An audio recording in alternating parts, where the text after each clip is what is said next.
You're watching Experience Comic Culture and Sales, streaming live daily to Facebook, YouTube, Twitch, and Twitter.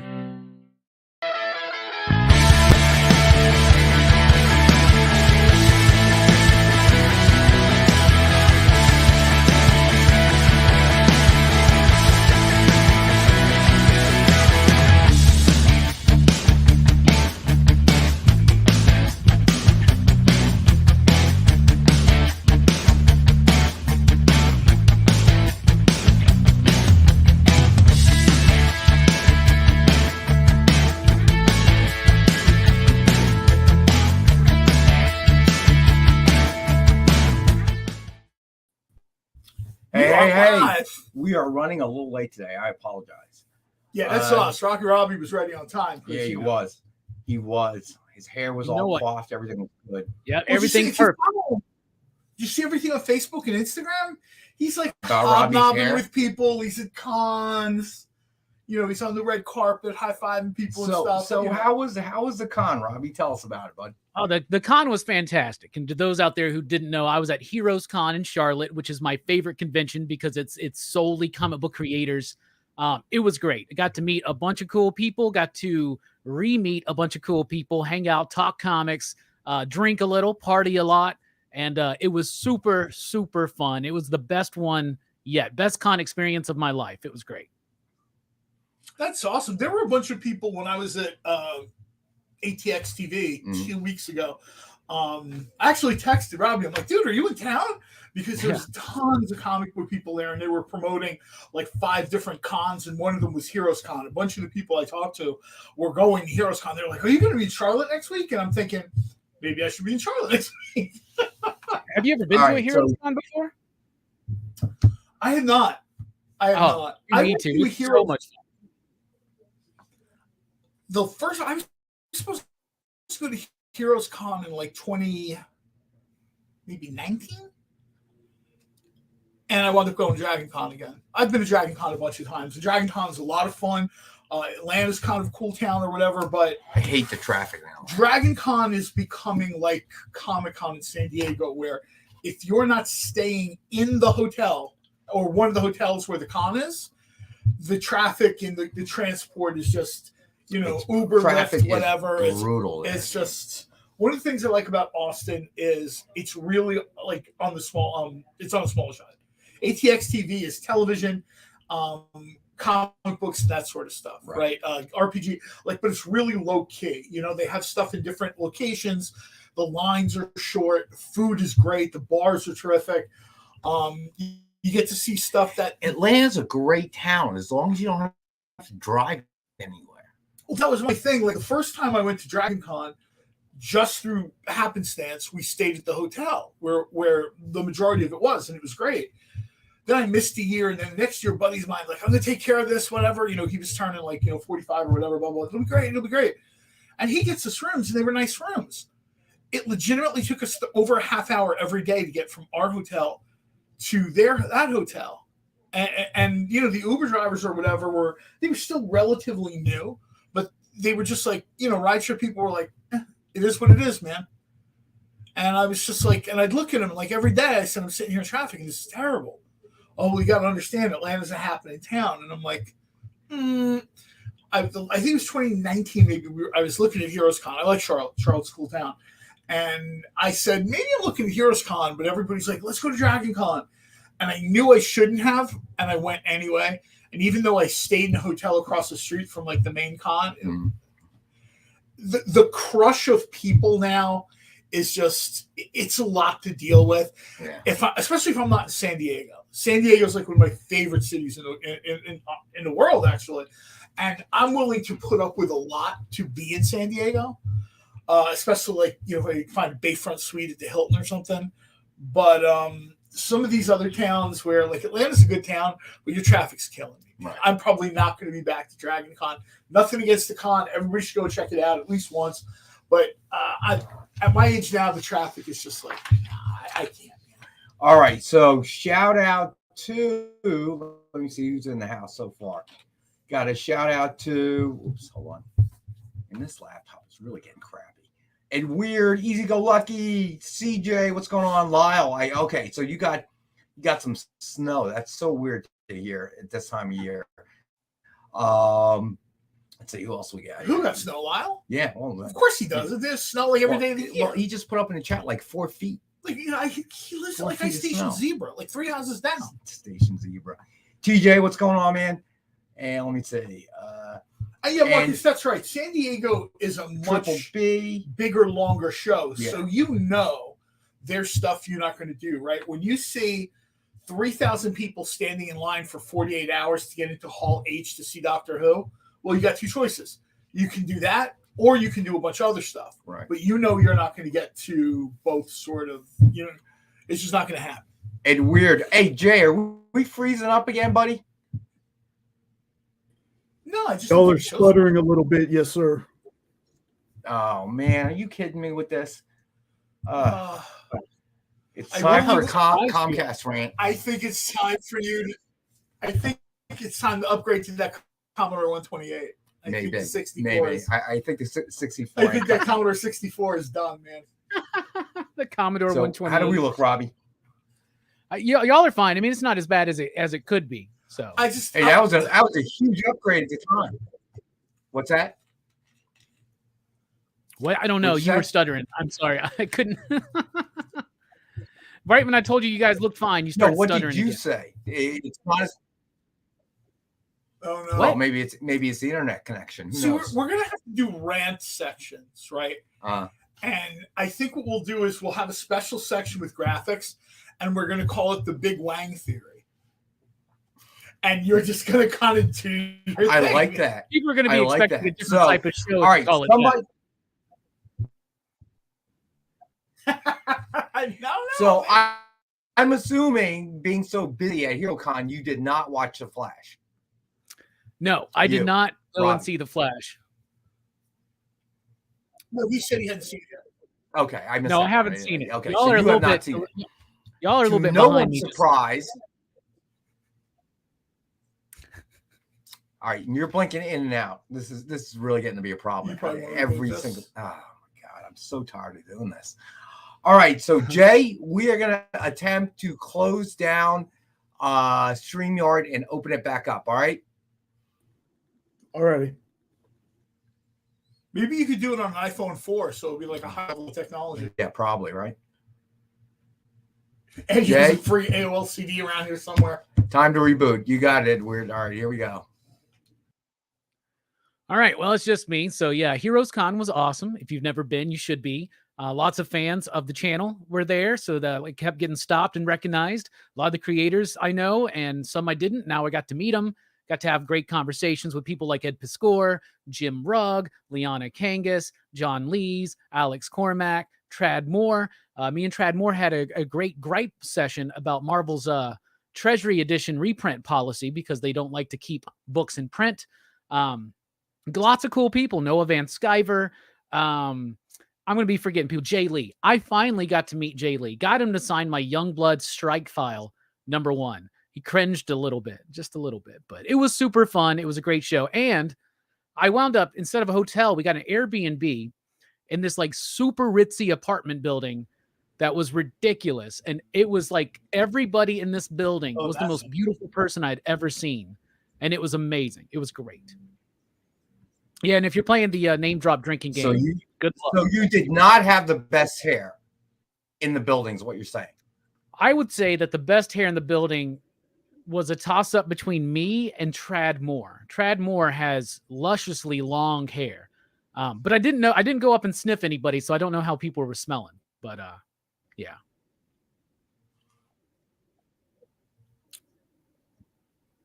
Y'all there? Oh my god, come on. Yep, we are. This is getting to be such a headache. Oh my god. All right. All right. So I didn't sniff anybody. CJ wants to know how many people you sniffed as well, Robbie. None.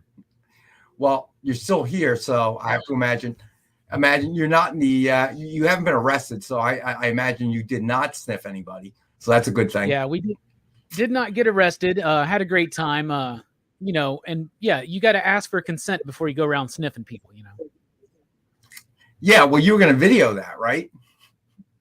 Robbie asking Yes. consent to video con. May I sniff your hair? Nice. Lyle says No, his somebody hair is said lush I and smell rampant after all this crap weather. All right, so somebody mentioned that the reviews on Flash were up and down. I think it was someone earlier before we had to reboot. They're mixed.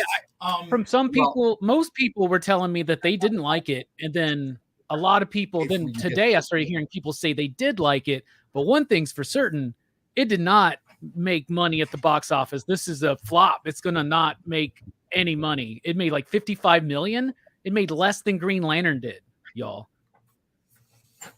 Wow. So, all right. So both Amy and John have seen the movie. It's review time. It's movie review time. And I was shocked by the lackluster report I got from Amy. I didn't. Or did you hear us talk out there? A little bit. A little bit. A little bit. Like, there's a good movie in there. I can't say I hate it because there was things in it that I did like. So I can say I liked the movie. I had a good time, but it's far from perfect. And there's me and John have like a lot of the same nitpicks that we're kind of like, that could have been done better. So Triple B. How was CGI? Mm-hmm. Now I heard that part of your conversation. You guys were not excited that's about the that. The CGI was POS. Oh, okay. So what do you really mean, John? All right. So Man of Steel did better. And Robbie, like Man of Steel. who ceaselessly complained about Moon Knight's cape and the CGI, is clearly not going to enjoy the CGI. We're not saying it's trash because I can't because it's not all trash. No, I mean, let's put it this way. It's a mixed bag. It's you go in, you pay your money for a couple hours, you have your soda and popcorn, you have a few laughs. If you go into it at that level of expectation, it's probably okay.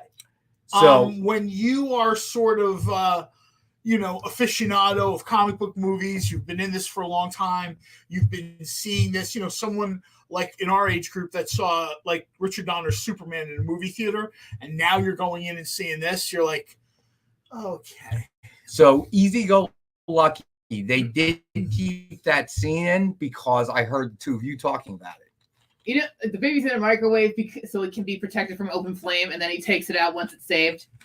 All the babies are safe. No babies. And were I harmed in the did making of this hear movie. John say that the Michael Keaton cameos were they just tried to use that to kind of save the film in a sense. I think to a certain extent, yeah, they realized, and we talked about this a bunch of times on this show. We reached that point where Ezra Miller isn't bankable, right? He's not going Part to of the be. reason it didn't do well. So I think what they do is they're like, hey, look, we need to throw a lot more Michael Keaton in here, right? Which I have no problem with. Michael Keaton's Batman, I enjoy it or whatever. But you're asking too much of a little nostalgia cameo, whatever. A lot of this movie is almost like if you strung together. You know what? Gamers will know what I mean. Do you know how when you look on YouTube and you see the Injustice movie is like 3 hours because it's like all the animated stuff stitched together? Right. The Flash almost reminded me of if you took a bunch of cameos, post-credit scenes and mid-credit scenes and stitched them together to try to make a movie. Like you didn't have enough there to build on this stuff. And then some... When did we get Flashpoint? 10 years ago? The comic or the first adaptation of it? But I mean, we got 10 or 11. We got Flashpoint in the comics. Yeah, so for at least a decade, all the comic book people kind of know what the deal is here, right? And this falls short of that. Right. And then we've kind of gotten Flashpoint on TV and in a video game, and I don't want to say better than Elemental. How's that a bright side? I don't. That's not a bright side. Like both, I feel bad for both movies, really. Well, more bad for Elemental. And I think partly Pixar sort of has to. They have to get better at promoting stuff. Like 15 years ago, their issue was promoting, and a lot of their more recent films were just on Disney Plus, so people are more tuned to go straight to streaming. That's their problem. Flash is a few other different things. Well, part of it's promotion, part of it's a problematic lead actor. Well, I would say there was. DC we all knew it was coming with the Ezra Miller drama through the years. we knew that, you know, it almost was like, all right, finally, let's watch this movie. So, but it's disappointing to hear they didn't, you know, they couldn't really taken a shot at it. They had enough time. They had enough time to add cameos. What they could have done, talk about this, they had time to call Granton and tell him, hey, look, we're going to shoot some CGI stuff, has done so much. He's changed his own, you know, himself, and just let Grant Gustin take his things over the finish line. They didn't want to do that. In their mind, Ezra Miller is box office. He is not. You know, Not maybe anymore. they think he's a talented actor. He's an actor. I'm not. So, all right. So, Robbie, you were making a face that froze for a second, which tells me that you disagree. No, what I was making the face what? because y'all are just in and out, and like Yeah, it's hard to kind of get what you're saying. Sorry. Yeah, All we right. don't. Is let me- this a thing where like the Wi-Fi needs to be rebooted? I don't know if it's Comcast. I don't know if it's a laptop. Oh, okay. It could be a combination of the two at this point. The problem is it's hooked up a certain way that I can't just switch out laptops. So I do need a brand new laptop. I need IT to come in here and do and implement and put it in for us. All right. So we're going to try a complete reboot. All right, Jay, you with me? No, why would he be? Yes, sir. Yeah, I'm going to try a complete computer reboot, although it was off and I just turned it on. So this may not solve the problem. But let's go ahead and let's go early to break while I do the reboot. Okay. Okay. All right, so that's what we're gonna do. We're gonna take the break a little earlier today. I'm gonna reboot the computer. Hopefully that solves our connectivity problem. All right, so we'll be right back.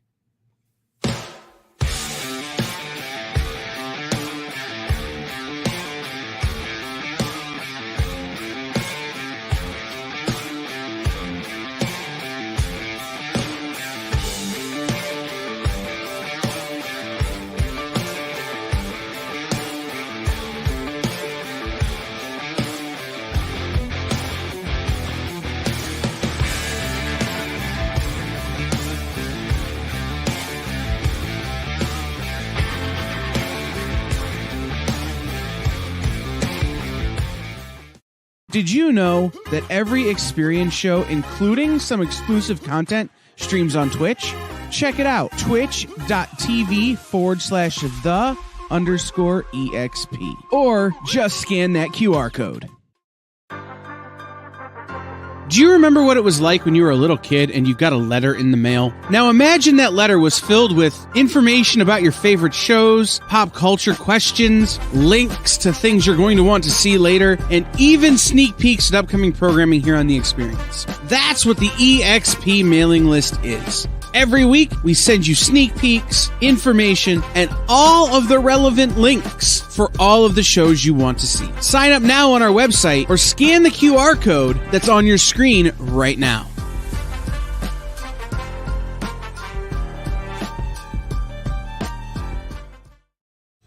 You just finished the last episode of your favorite new show, and you just have to talk about it. But all your friends are ghosting you because of that incident last week at the buffet. Oh, you know the one. What you did to that chowder. Ugh. Keeps me up at night. So what do? Join writer Dan Wickline as he breaks down all your favorite pop culture media. Whether it's a review of the latest nerdy TV show or a dive back into the history of your favorite comic characters, Dan's ready to discuss all the hottest topics live. Join the conversation as Dan live streams Tuesday through Thursday at 5 Eastern, 2 Pacific on Twitch, Twitter, YouTube, and Facebook. The Dan Wickline Show on The Experience, comic culture and sales.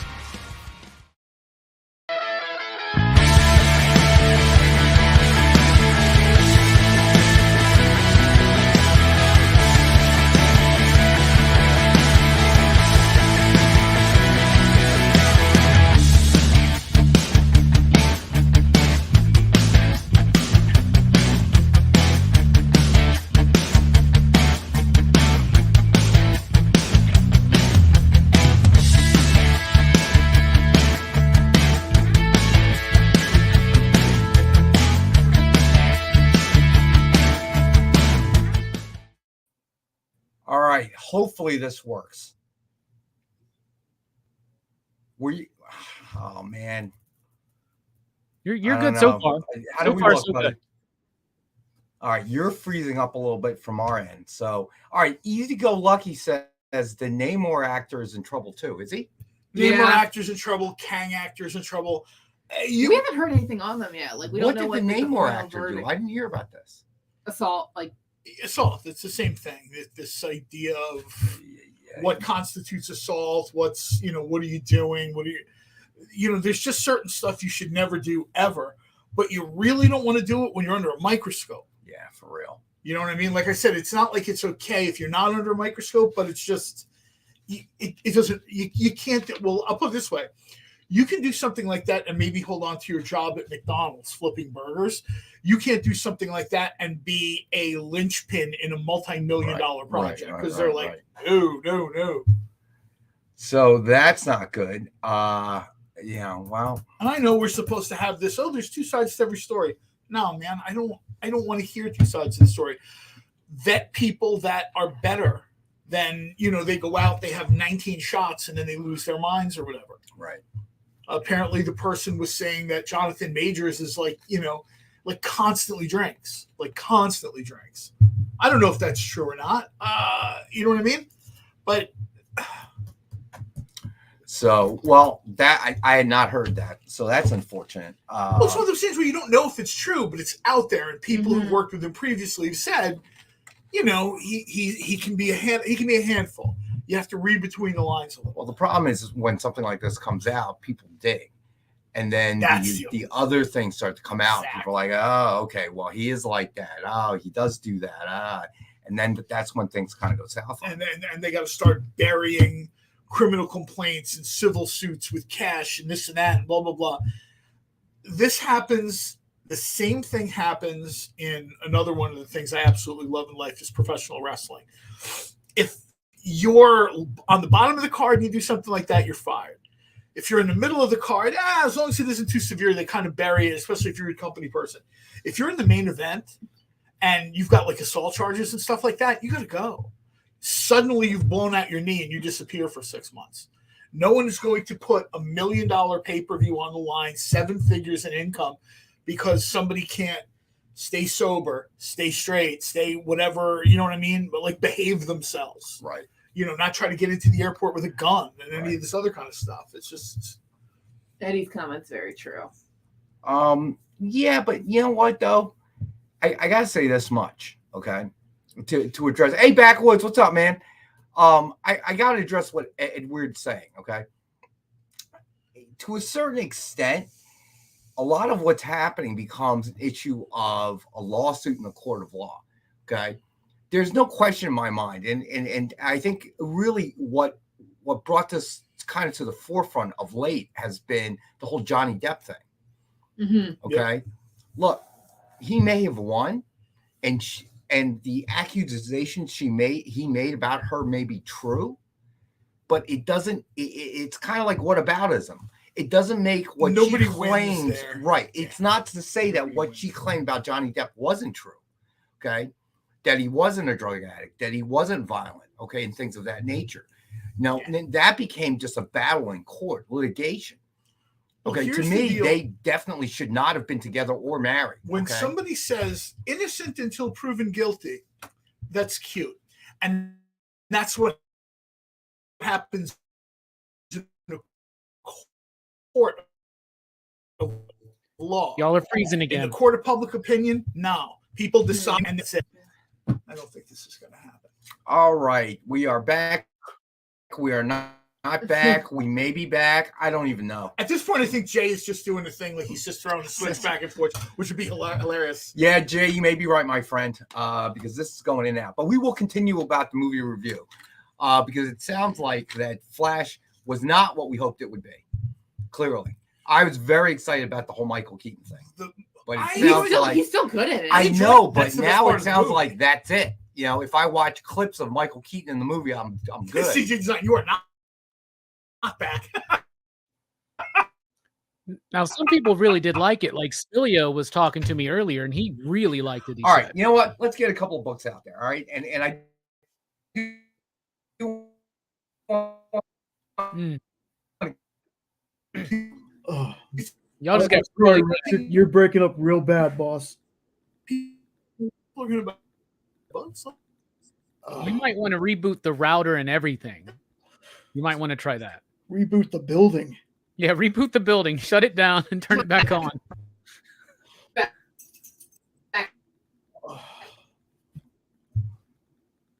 I'm All real right. sorry, y'all. I can't hear anything y'all are saying. Yeah.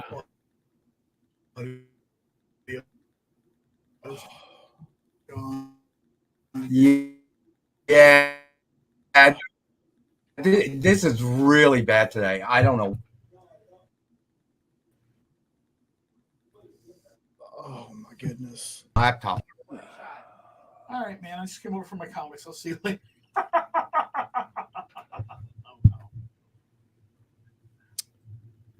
All right. So what are we gonna do here, Jay? We're trying to get Why don't my we play the card. Dynamite 10 pack first? Let's do that. Your Dynamite 10 pack. We got the Dynamite 10 pack. As always, we got it for $5. This is an ad or the laptop sign. You need me to send Xfinity a check, sir?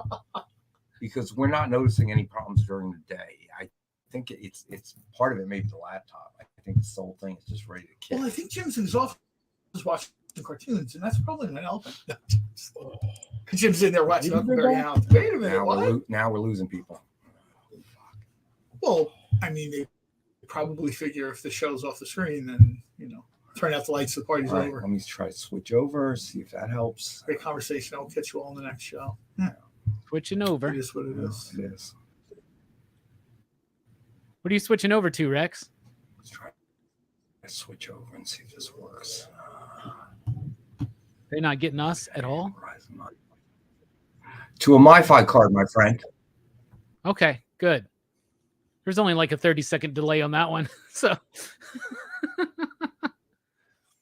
while he's doing that, we do got the Dynamite 10 pack, which is switching over, a $40 value for $5. Right, so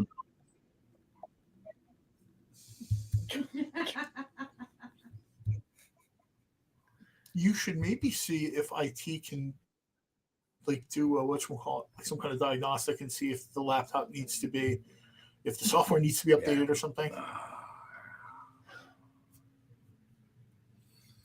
All right. Can you see Are me? we back? Are we not back? Unfortunately, I can see you. Rick sounds like a creeper. I've said that since back day right one, now. CJ. You're All back right now. Let's see how long this holds. I don't know. I don't know if it's the internet connection or the laptop. And we're flashing in and out. I can hear it. Yeah. All right.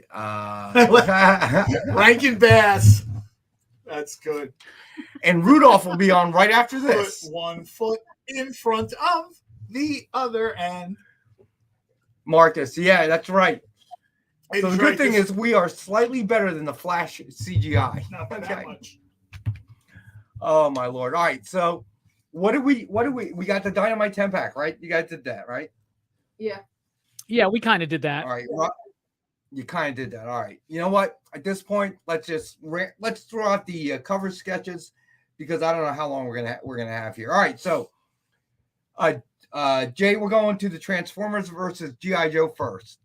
Signed connecting cover sketches of Optimus Prime and Grimlock by our buddy Ken Hazer. So these are 2 issues connecting cover. Oh, I like the Grimlock cover. It's nice, isn't it? Suggested retail of $199.99, and we have this set of 2 books for $84. Thank you, Preston. I appreciate that statement. This is actually really, really cool. And of course, Transformers is super hot right now because of the announcement about Void Rivals and Daniel Warren Johnson. Now, Daniel Warren Johnson's always at Heroes Con. He was there this year. He never had he never did not have a giant line. He is set up to be like the next primo rock star writer artist. He's been making a name for himself with series by series, Murder Falcon, Extremity, Wonder Woman, Dead Earth, do a Power Bomb, and now he's doing Transformers, and so many people are so excited for Transformers. That was the talk at my shop this week. It was the talk at Heroes Con. So this is really cool and very perfectly timed to be here tonight. Let's sidetrack his career with gossip, like he puts pineapple on pizza or something, and then they'll be too embarrassed to have him on books. Dave Sharon, what's up, man? How are you, buddy? Jay, you did a great job of matching that up, by the way. Long time, buddy. Glad you could join us tonight. Oh, all right. Man, the library kid. The library kid. All right, so next up, we've got Wolverine and the X-Men #1, signed with an X-23 cover sketch by Ken Hazer. I really like this one. Yeah, I really like the work on this one too. Yeah, he's the shine in the hair, right? Look at that. Yep. That's what I was just gonna say. I'm looking at the shine in the hair, and that's sort of. All right, so suggested retail of $99.99, and we have the one. It is a 5-star at $50 book. All right, and then we have some really cool sketches tonight. There's some really cool. I love the Grimlock thing I love, but there's some other stuff that's very cool on here. All right, so then we have Superior Spider-Man #27, signed with Spider-Man 2099 cover sketch by Joe Del Beato and Mariano Nicieza. Suggested retail of $119.99. We have this one at $62 for 1962. I have to say, if you're a fan of Spider-Man 2099, Enter the Spider-Verse isn't really, if you're a fan of Spider-Man 2099, your guy's getting done dirty.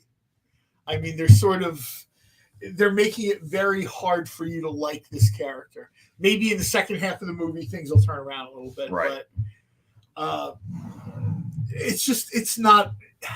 Like, I understand what they're trying to do. I understand what they're trying to say. The whole idea that Miles Morales isn't supposed to be Spider-Man, they kind of worked that fan intolerance as part of it. It's very meta, right? They took what was out there and they kind of fashioned it into this idea of why is there only one Miles Morales as Spider-Man?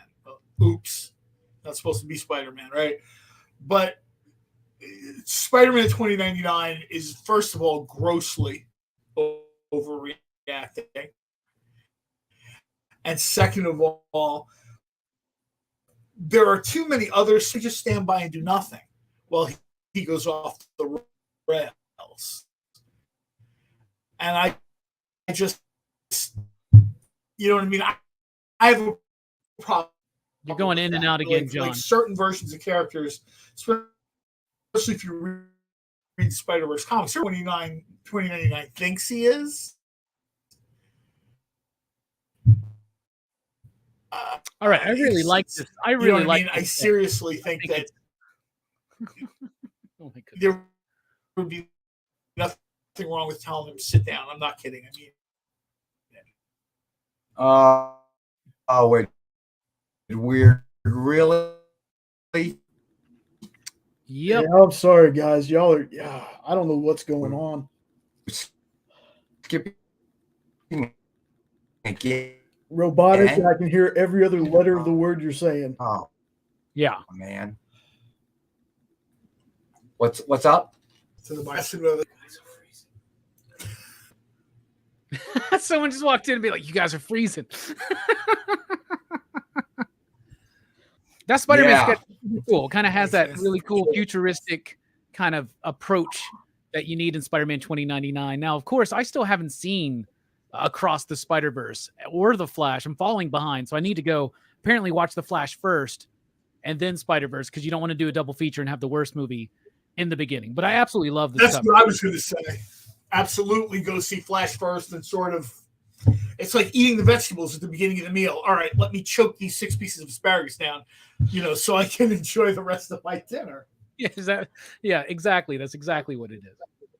So, all right. So you guys walked away from it, The Flash, thinking it's fun, but could have been a lot better. I think John was a little bit more critical. I'll tell you what this reminds me of, right? I create figuratively. God forbid I wouldn't want anyone hurt, but figuratively, we're on a plane ride and they start getting the danger signal. We can't land properly. You know what I mean? So what they do is the pilot does his or her level best to bring this thing down with the minimum damage and loss of life. This movie is an airplane that cannot land correctly. There's no runway. There's no landing gear. So the pilot the filmmaker, they have to kind of bring this in as much as they can.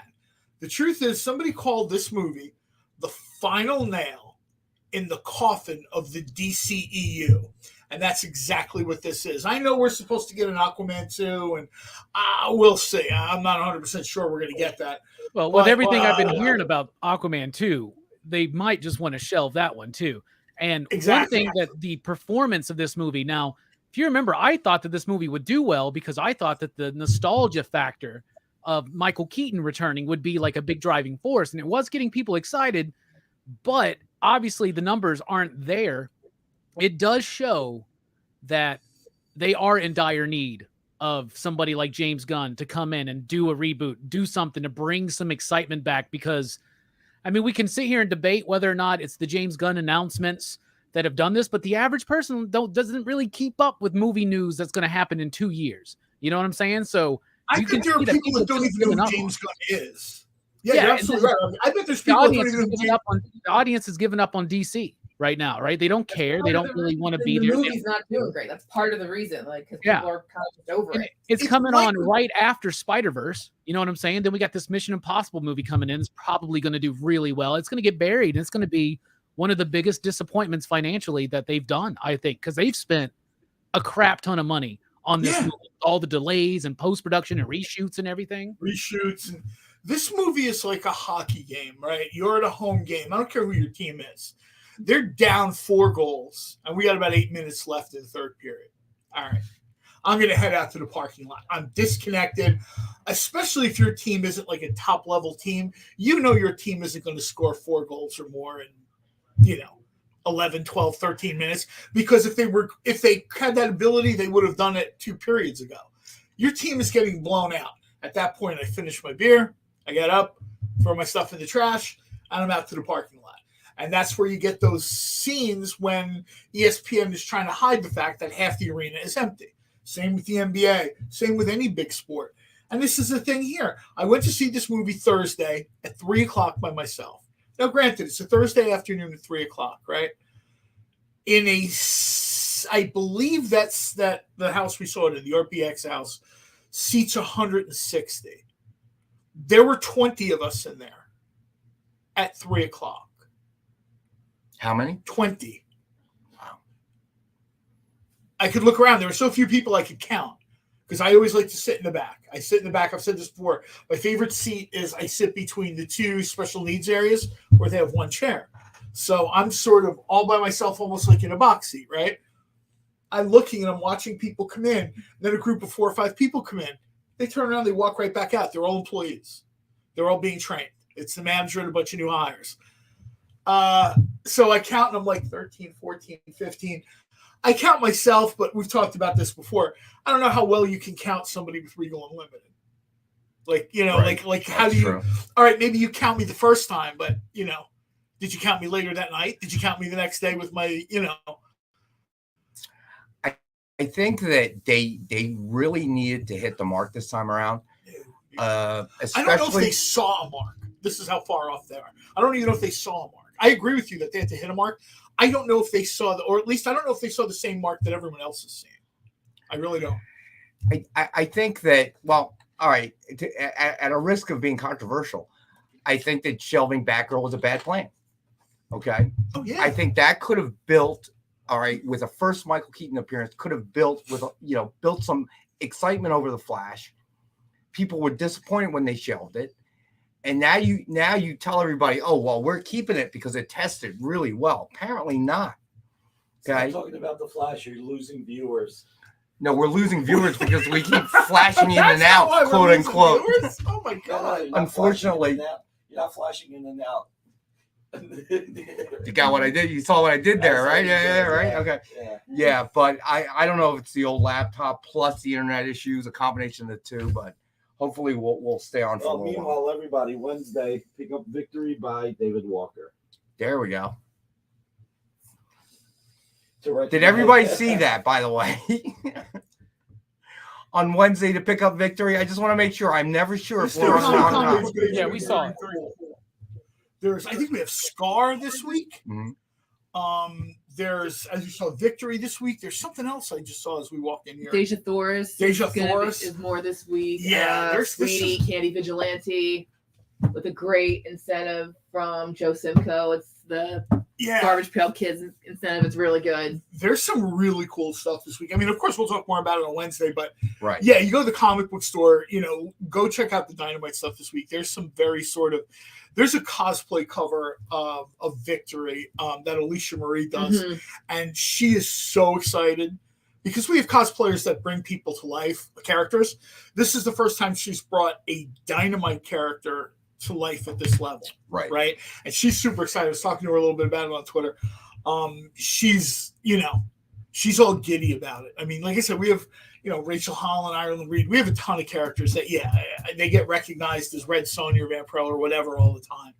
But in this particular case, just this weekend, they were at a trade show. Alicia is friends with Rachel Holland. So they went to the show, right? In different costumes or whatever. And this was the first time people were like, "You're Victory," and she was not used to that. So Stevie B says he has a feeling Blue Beetle will exceed expectations and give DC a glimmer of some hope. I hope so too. I hope so too. Blue Beetle looks really good. The trailer for Blue Beetle looks really good, and one of the topics of conversation this weekend was how Flash wasn't doing as well, and people were telling me that, like, if Blue Beetle does well, like, they're pretty much like that could be the start of the James Gunn verse, right? And it seems like it could be good, but it also at the same time feels a bit 90s. It feels a little bit outdated, so but I don't know. Doesn't this conversation seem awfully familiar? It's always the same conversation. Well, we've had it's going to be good. It's going to be good. They test it really well. Here it comes, and it comes out, and everybody's like, "No, not really." I'm basing my opinion based on just the trailer. I think the trailer looks. Yeah, but look, it's weird. That's absolutely right. The Flash trail looked great when they dropped it. Yeah, okay? Sure did. Yeah, it was great. It was edited well. Lots of Michael Keaton. That's awesome. That first Wolverine movie, Origins, had a really good trailer, and then look what happened. So yeah, exactly. So it doesn't really tell us anything. There have been glimmers of hope for DC, and I'll tell you where DC has had glimmers of hope. Peacemaker. Okay. Which that second season did get confirmed. Happy to hear. And what so far what looks like Blue Beetle. That's telling you the direction. They're tipping you off what they want to say. They want to see a little bit more. I don't know if I want to say comedy, but they want it to be a little bit more lighthearted. They don't want Peacemaker is kind of a fluke. I don't really see that as. Aren't they all flukes though? Because you don't know what's going to hit. No, but unless we know enough that Peacemaker wasn't truly part of the DCEU plan. It is now. It is now, of course. And Suicide Squad did relatively well. There are people that don't like the movie. They do like the movie. I realize they made the movie twice in like 5 years or whatever. But there's some there for that type of zaniness, a little bit of, you know what I mean? Right. Something a little bit different. Because here's the deal. What DC can't do is they can't match the MCU in terms of, I'm trying to think of a good way to put this, but the MCU has carved out this whole space in comic book movies.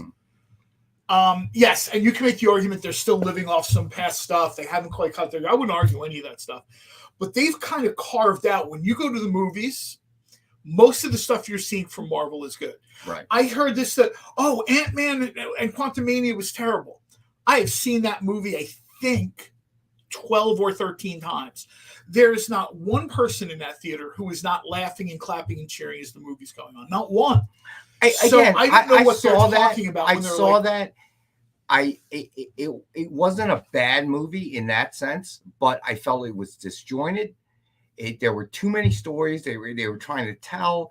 It just didn't come together. Oh, it must be on Disney Plus now because of course. Of course. I just haven't Rex seen. watches things at a snail's pace. I thought you knew that. He's an old man. He forgets. Did you? You know what? No, I watch things just like with Dynamite. I read things out of order, so sometimes I don't know what's coming out this week because it's something I've read in some cases 2 weeks ago.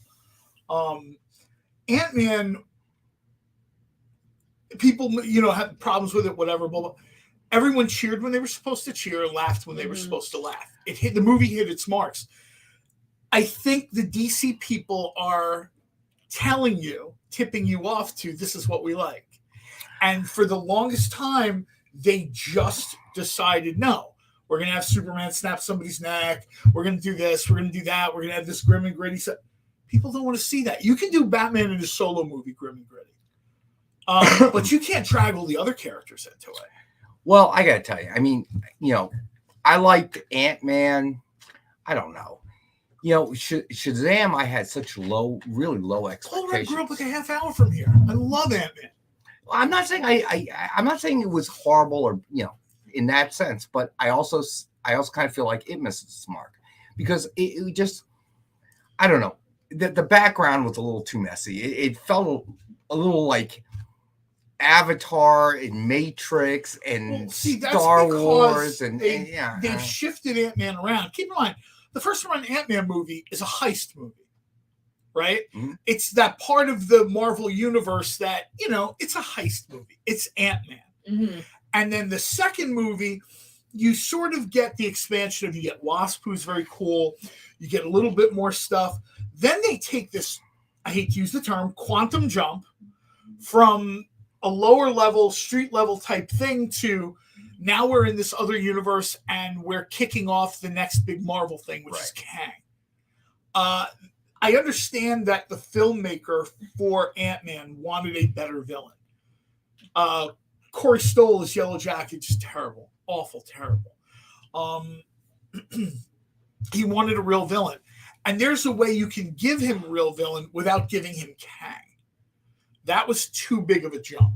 So already they had a lot to cover.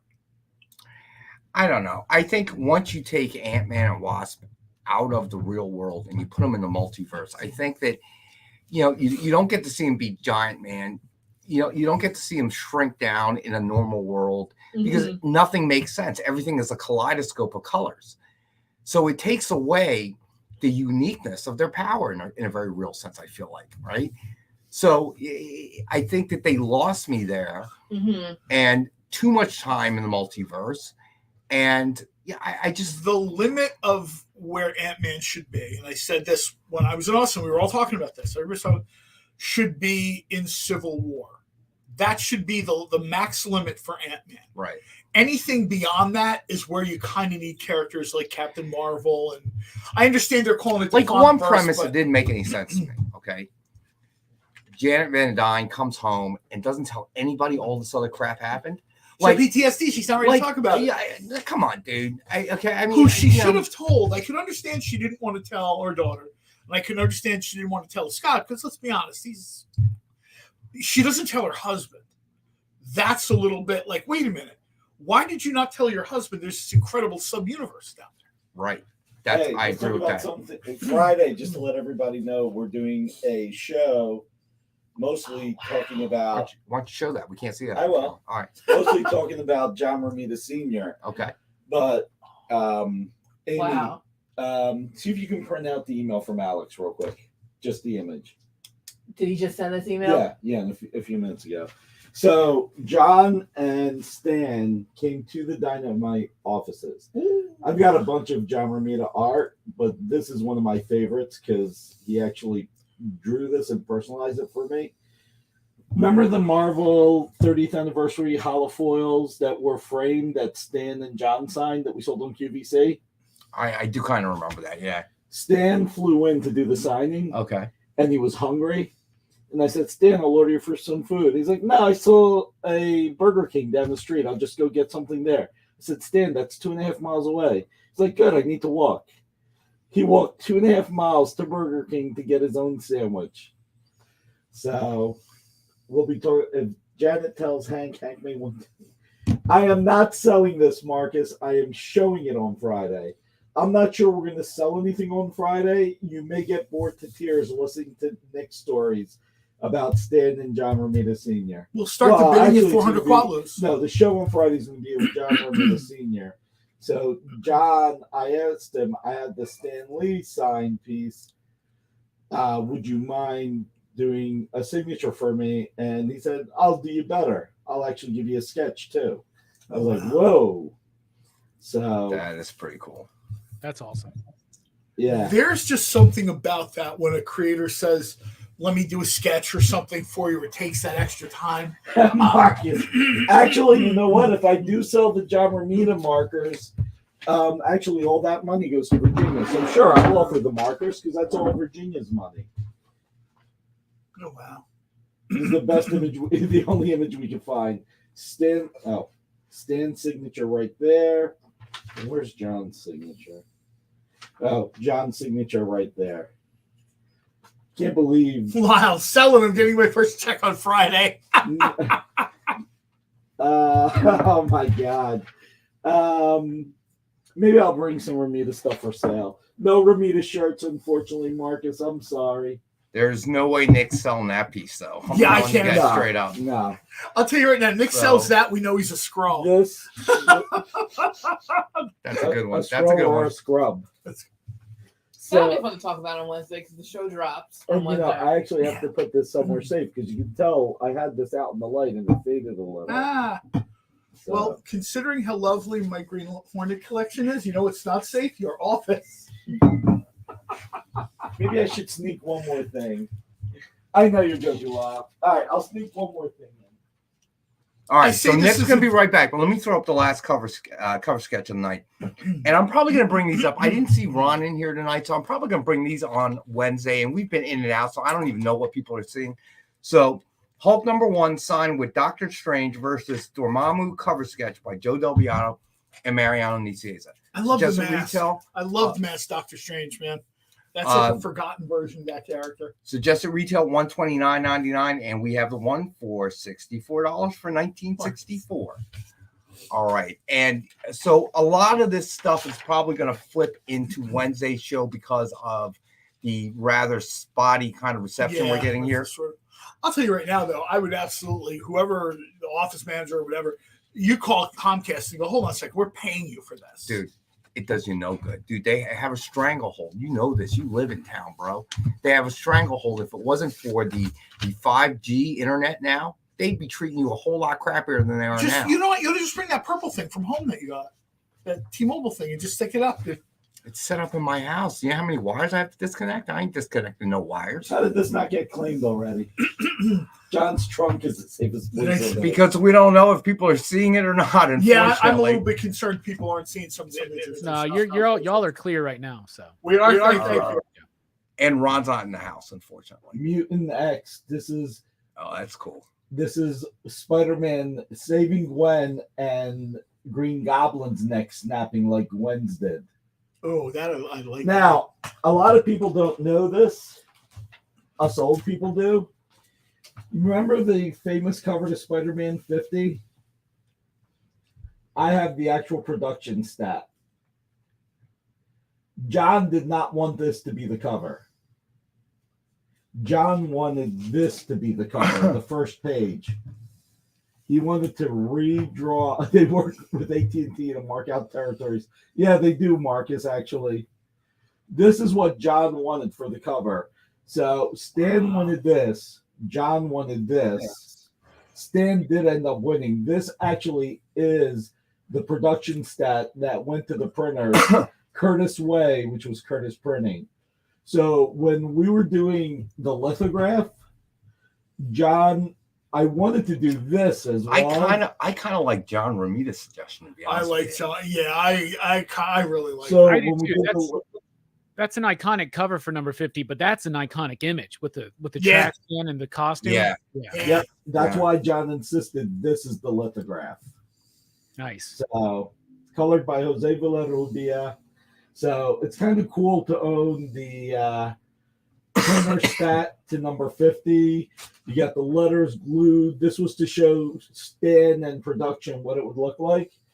But then to own this, that John insisted be the lithograph. You don't want to associate Spider-Man and a trash can. Oh my God. So Friday's going to be a big John Romita senior day. If we sell anything, hey, listen, let me tell you, Vegas was all work. All work. I started sipping one beer Tuesday night. I was so tired that was all I could do. I went straight to ginger ale. And I did the worst thing you could do before you go to a trade show, or one of the worst things you could do. I'm afraid to ask. I wore new shoes.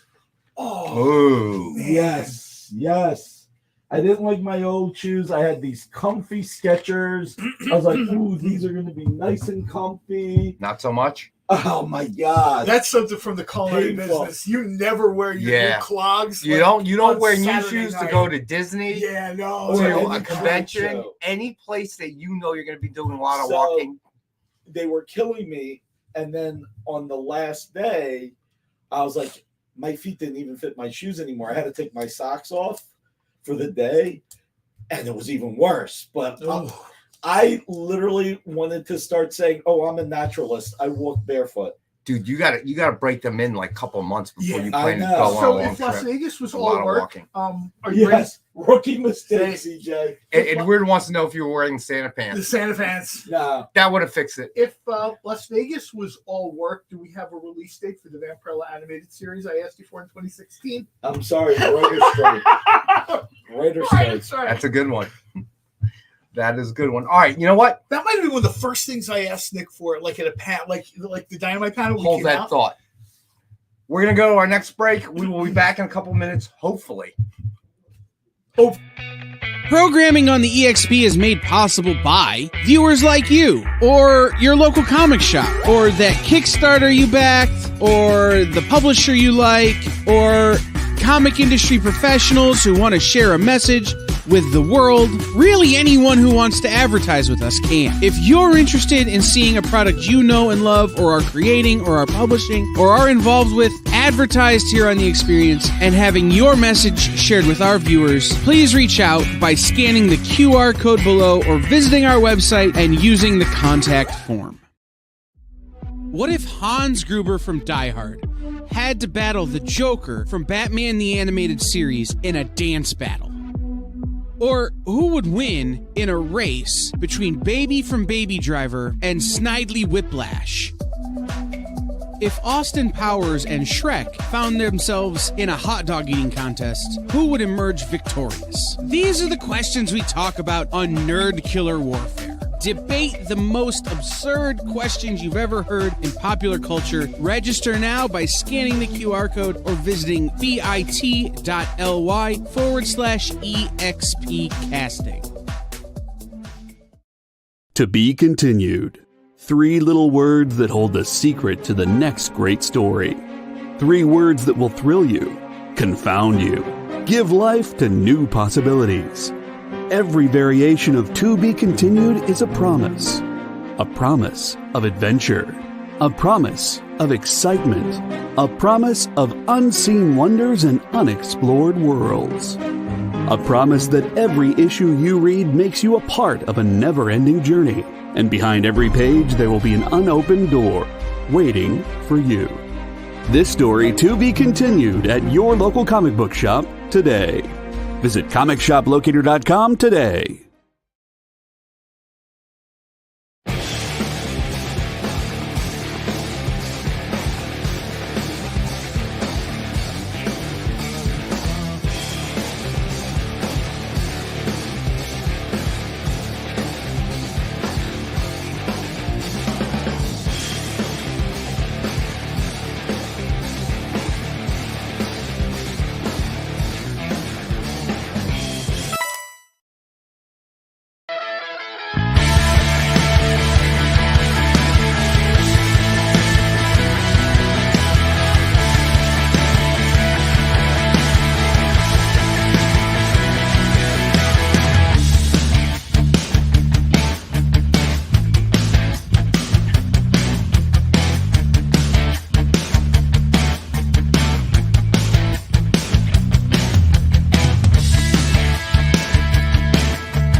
All right. So, yeah, the reason is that the commercials don't freeze because they come from Jay's end.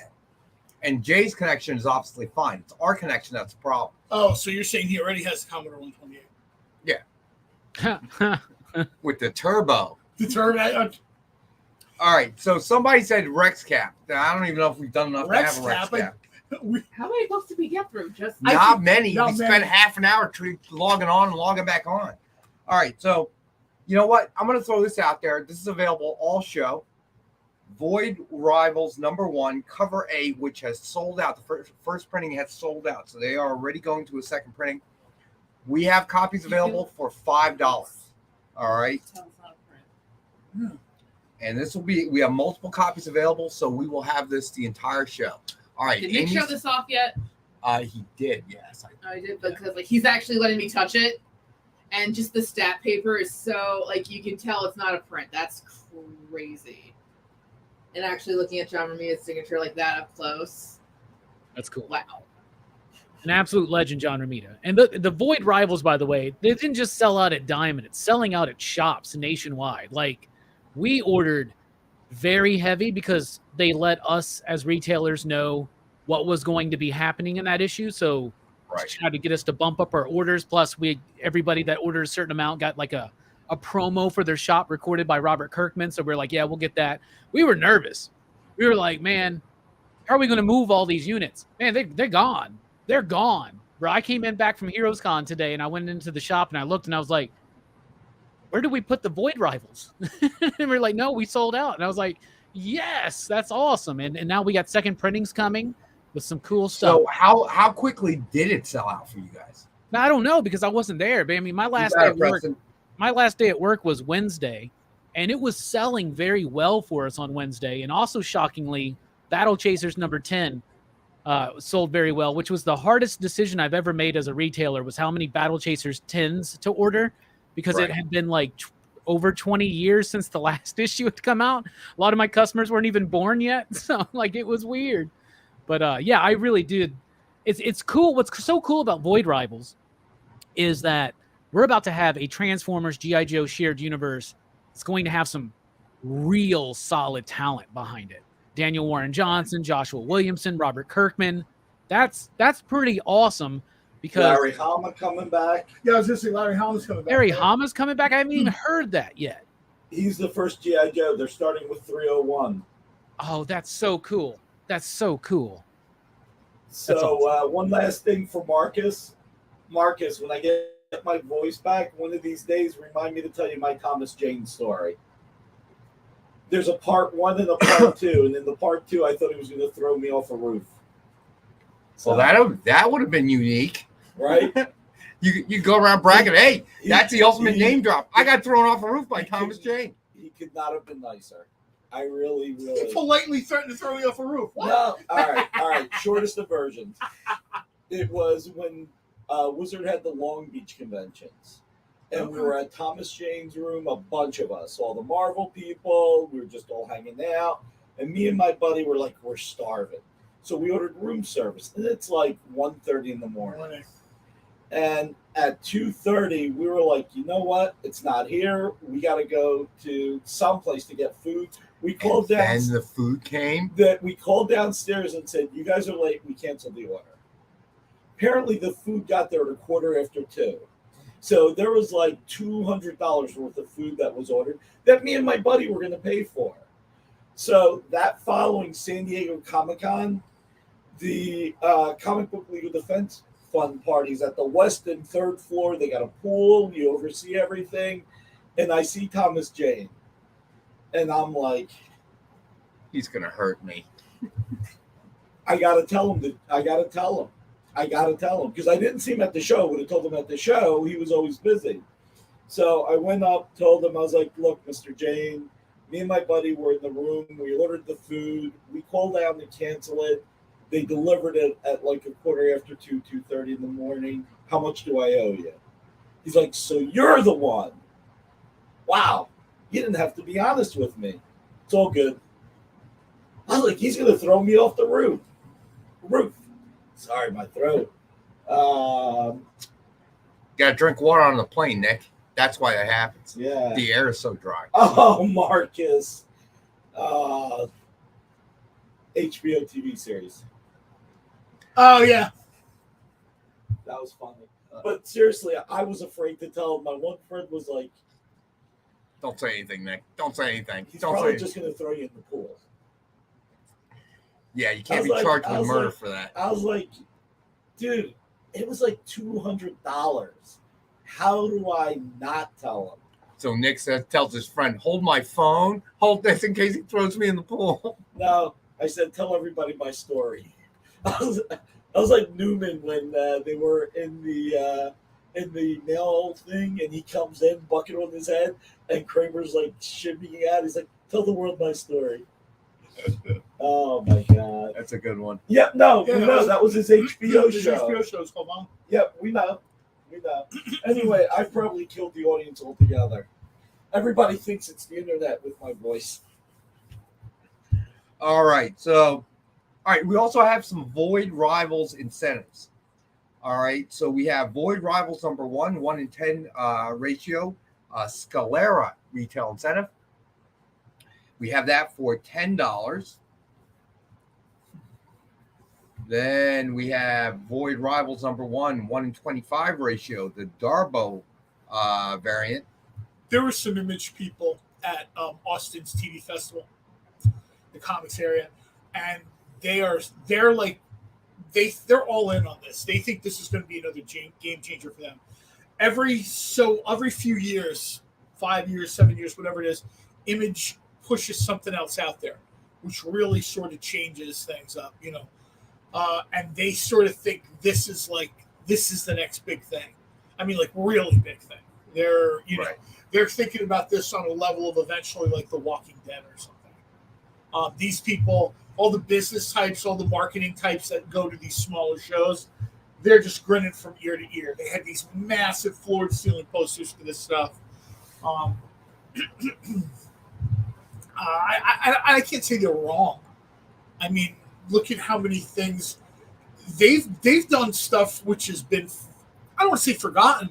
They've done stuff that didn't get as big as I thought it was going to, and they're real deep. Their stuff, like if they wanted to do an animated series or a movie of something, they could reach into the bag of tricks and pick up like Ghosted. Let's do a giveaway. Oh, real quick. Okay.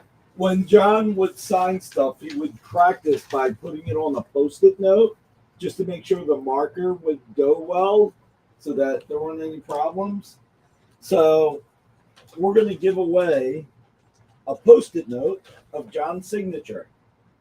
Oh wow, that's super cool. All right. And just so So everybody what do you knows, want to make the hashtag, Nick? it's just so everybody knows. Hashtag, how about John Romita, the GOAT? So, Jay, you got that, buddy? Hashtag John Romita, the GOAT. Nice. Because he is the greatest of all time. Good. I'm glad that you clarified that the signature on the Post-it is from John Romita and not John Cole, because I thought it was John Cole at first. Yeah, there ain't nobody wants that. We'll create a COA, Marcus.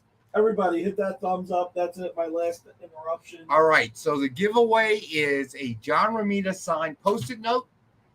And you got to throw up hashtag John Romita, the GOAT, all lowercase, to enter into the drawing. All right. So I'm going to give everybody time to do that. And we'll probably do the drawing, let's say, I don't know, the next half hour. How about that? Nice. All right. So that'll be kind of a cool thing to get. And, we really haven't talked about that very much, obviously.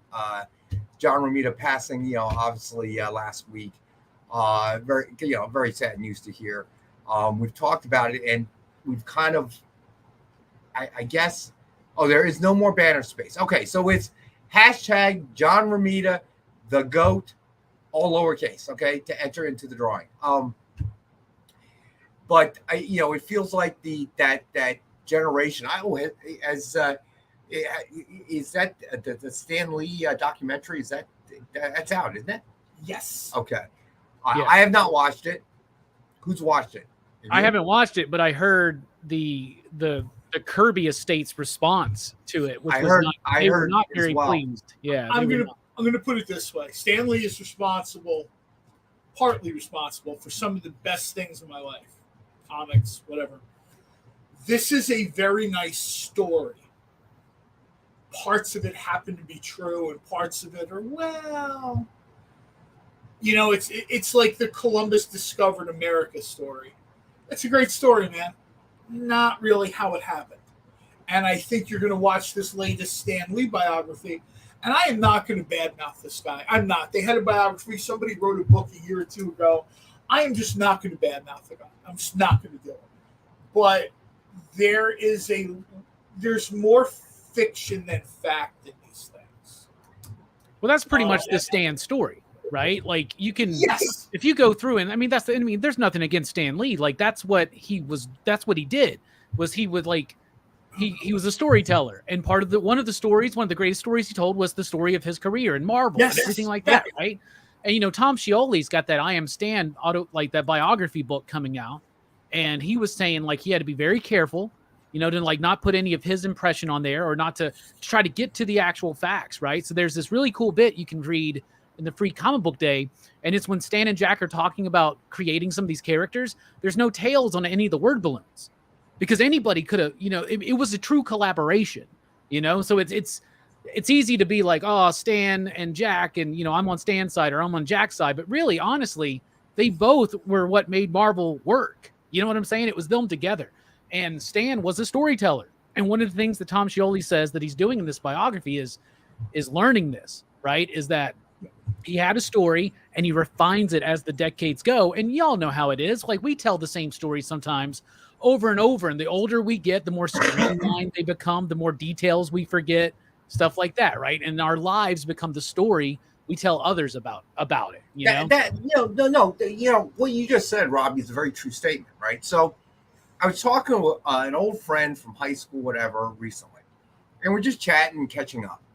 And the last time I saw him, he had bought a new car, and I remember it as being Hunter Green.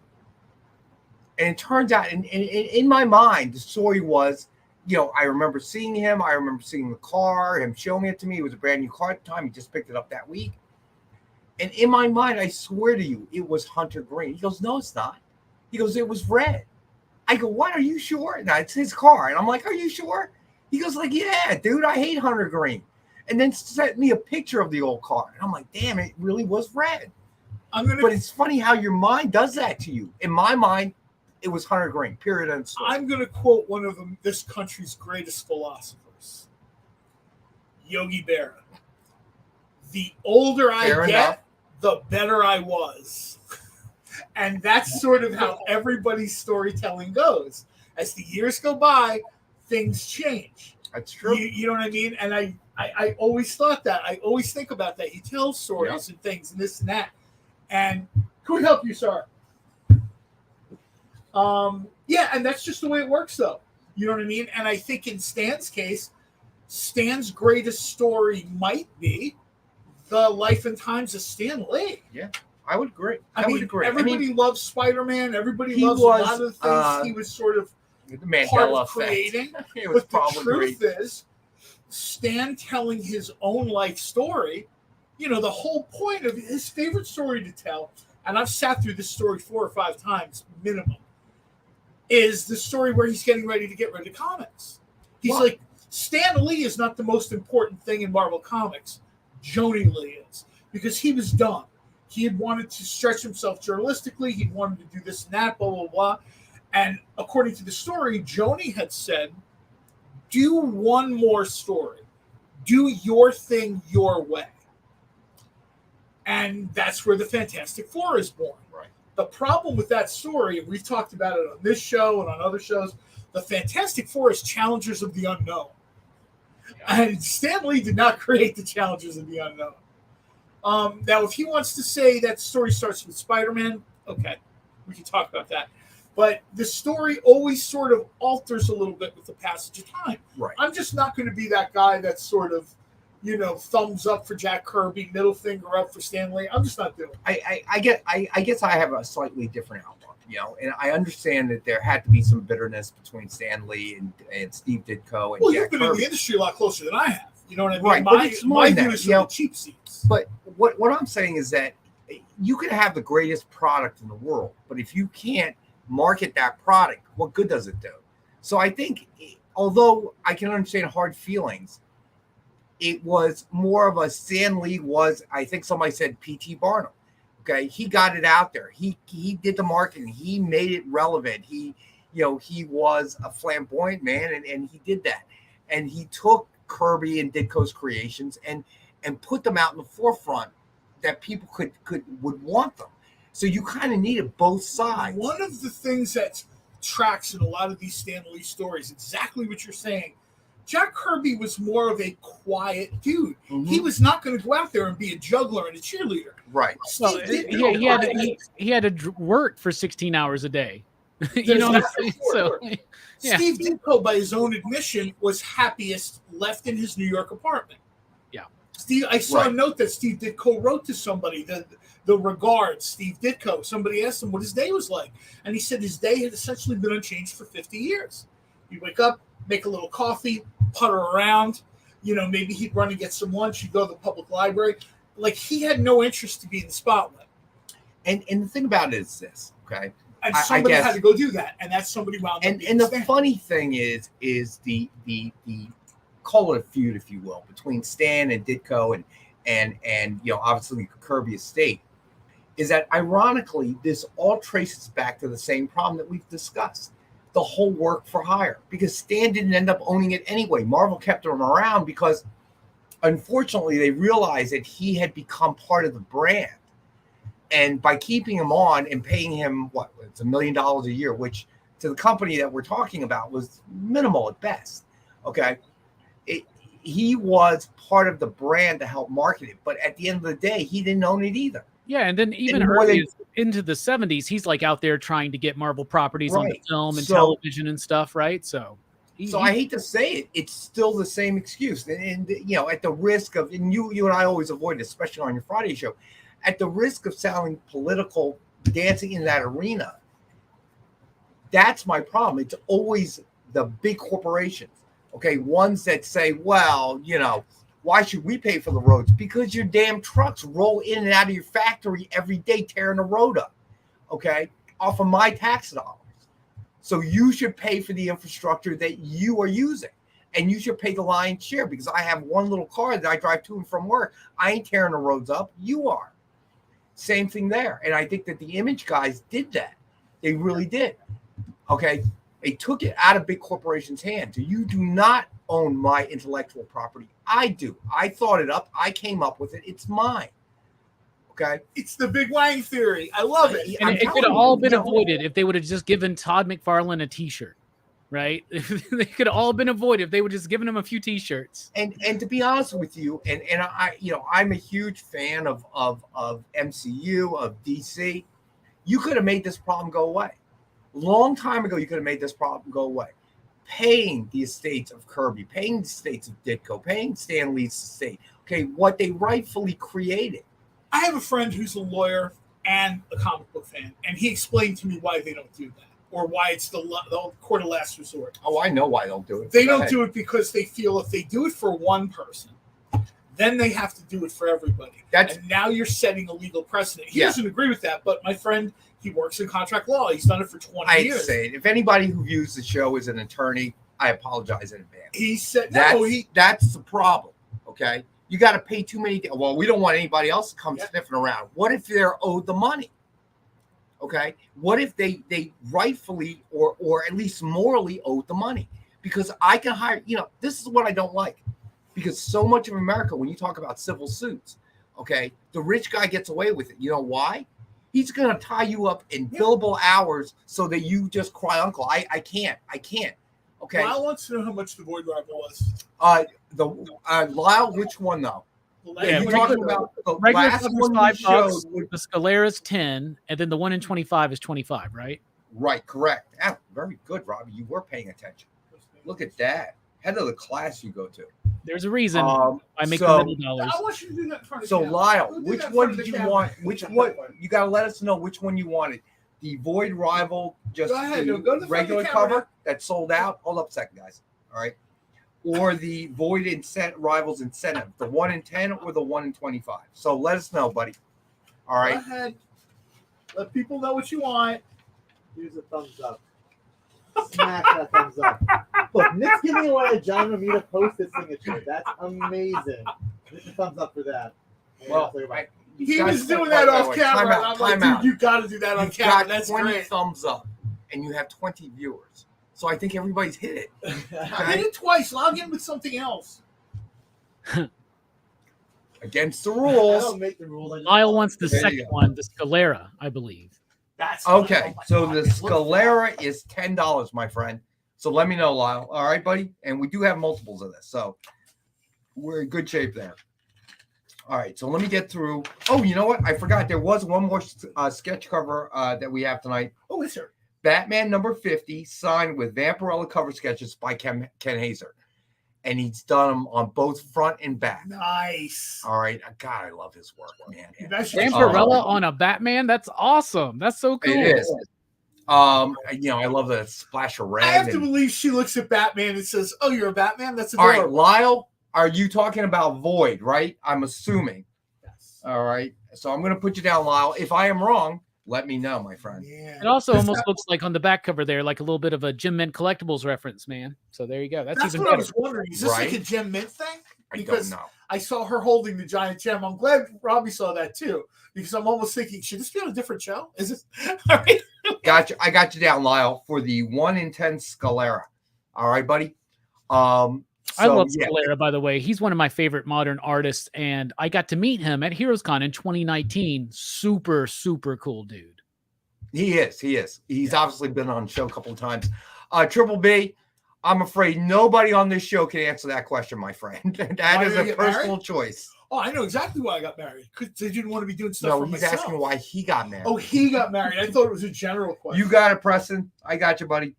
Batman 50. It's yours, bud. Nice. Good pickup. Nice, Preston. That's a great pickup, man. Holy cow.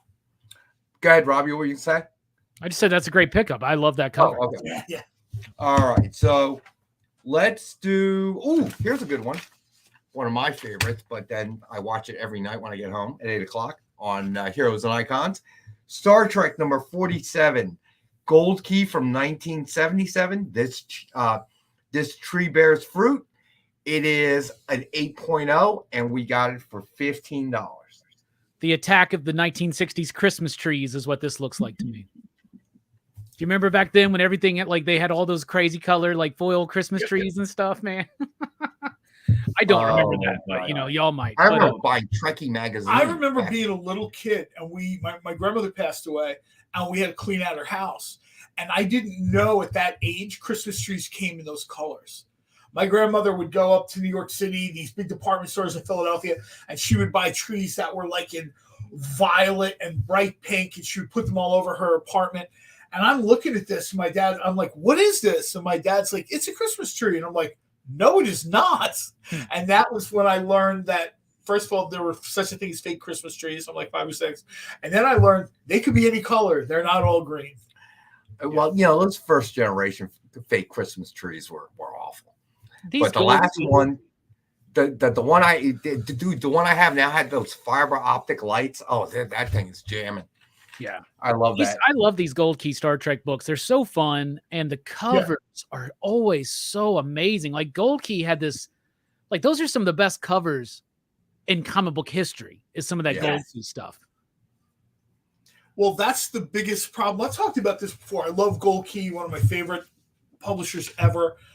Dynamite has done some stuff with the Gold Key characters multiple times. Right now, there's a Kickstarter or something out there that some guys are trying to do a Gold Key Boris Karloff thing, right? I don't know if it's with the Karloff estate, whatever, blah, blah. And I see it on there. And the biggest problem they're having is finding artists who can do this style. The guy talks about it. You know how when you back something on Kickstarter, you get like the updates? And he's like, we're really having trouble finding people that do this style and understanding how they reproduce these. Right. They're just singularly unique. And they have constantly been reaching out on the internet to anyone that was part of Gold Key comic production in the 60s and 70s. And there's just nobody there. It's nothing. They're dead. Well, I don't know if they're dead, but they're not available, and they're trying to do a couple of these. Being dead will do that. Boris Karloff did a bunch of stuff later in his career. He was Colonel March of Scotland Yard, and I guess the Karloff estate gave these guys an okay to do these books as Gold Key books or something. Right. I don't know who owns Gold Key. I'm not sure. But they're really Gold Key's the one that did the original ones, right? It was like Boris Karloff. Was it Tales of Mystery or something like that? Tales of Terror, maybe. Yeah, something like that. We those come through our shop a lot, and they're always fun to look through. All right, so we got to take our last and final break. When we get back, we'll do some back issues. We'll do a quick Rex cap. I apologize, we did not get to everything because of the internet problems we had at the beginning or whatever. Didn't want to. It's pretty good now, right? It is pretty good now, but I don't want to rush through the entire list. So a lot of this stuff I will bring back on Wednesday. Hopefully by then we will have the internet problem solved. But we'll do some back issues. We'll come back, do a Rex cap. We'll give away the John Romita signed Post-it note. If you haven't put it up in the board already, it is hashtag John Romita the GOAT, all lowercase, to enter for a chance to win. Enter only once, or post that only one time in the chat, and you'll automatically be entered to win. It's kind of a neat giveaway. We'll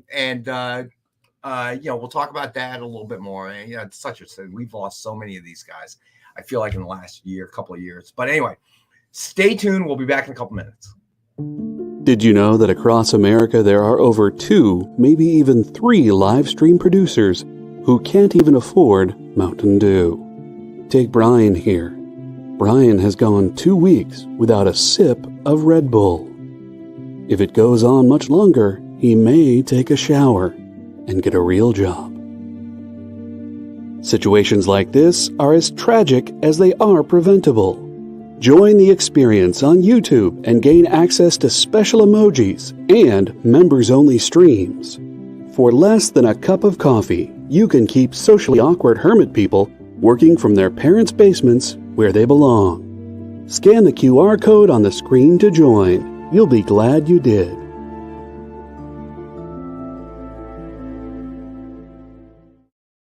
Imagine being at a convention and going to an interview panel that's just for you. No bustling crowds, no hours-long lines, just you, the moderator, and your favorite comic book creators. Well, this is pretty much that. Miss Jen sits down every week with 2 comic book creators for a live stream interview about their latest work, and you can ask them whatever you want. It's Talking Shop, Mondays at 5 Eastern on The Experience, Comic Culture and Sales. You know how when you go to Comic-Con, after Comic-Con, you go to the hotel bar, and there's a whole bunch of people playing music and dancing, and you've got Pikachu and Lara Croft Tomb Raider doing the cha-cha slide just down from Deadpool and Batman and Wonder Woman? That's every Saturday night over on the Experience Twitch channel. Join Taji Beats for the EXP Dance Party, exclusively on Twitch, twitch.tv/the_EXP.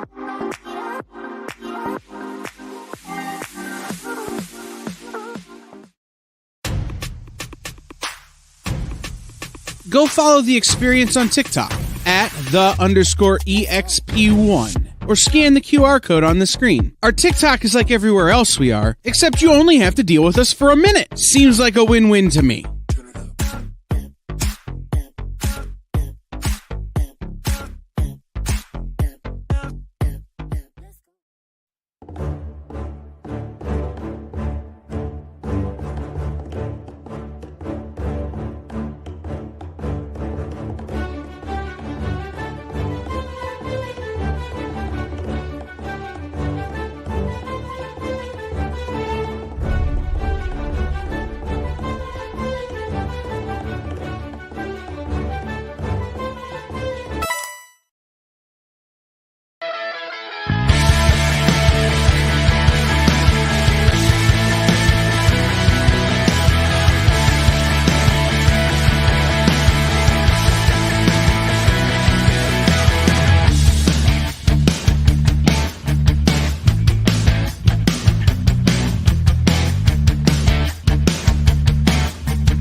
Hey, we're back. Hey, Ron, you're in the house. Okay. So just to catch you up, Ron, we've been having some internet connectivity problems today, which burned almost the first half hour of the show. So we didn't get to everything, but we did go over the sketch covers, but I didn't see you there. So we're going to do the Rex Cap first on sketch covers. All right. So we had Transformers versus G.I. Joe, signed connecting cover sketches of Optimus Prime and Grimlock by Ken Hazer. Suggested retail of $199.99, and we have it for $84 tonight for the pair. All right, and then we had Wolverine and the X-Men #1, signed with X-23 cover sketch by our buddy Ken Hazer. Suggested retail of $99.99. We have the one available for $50.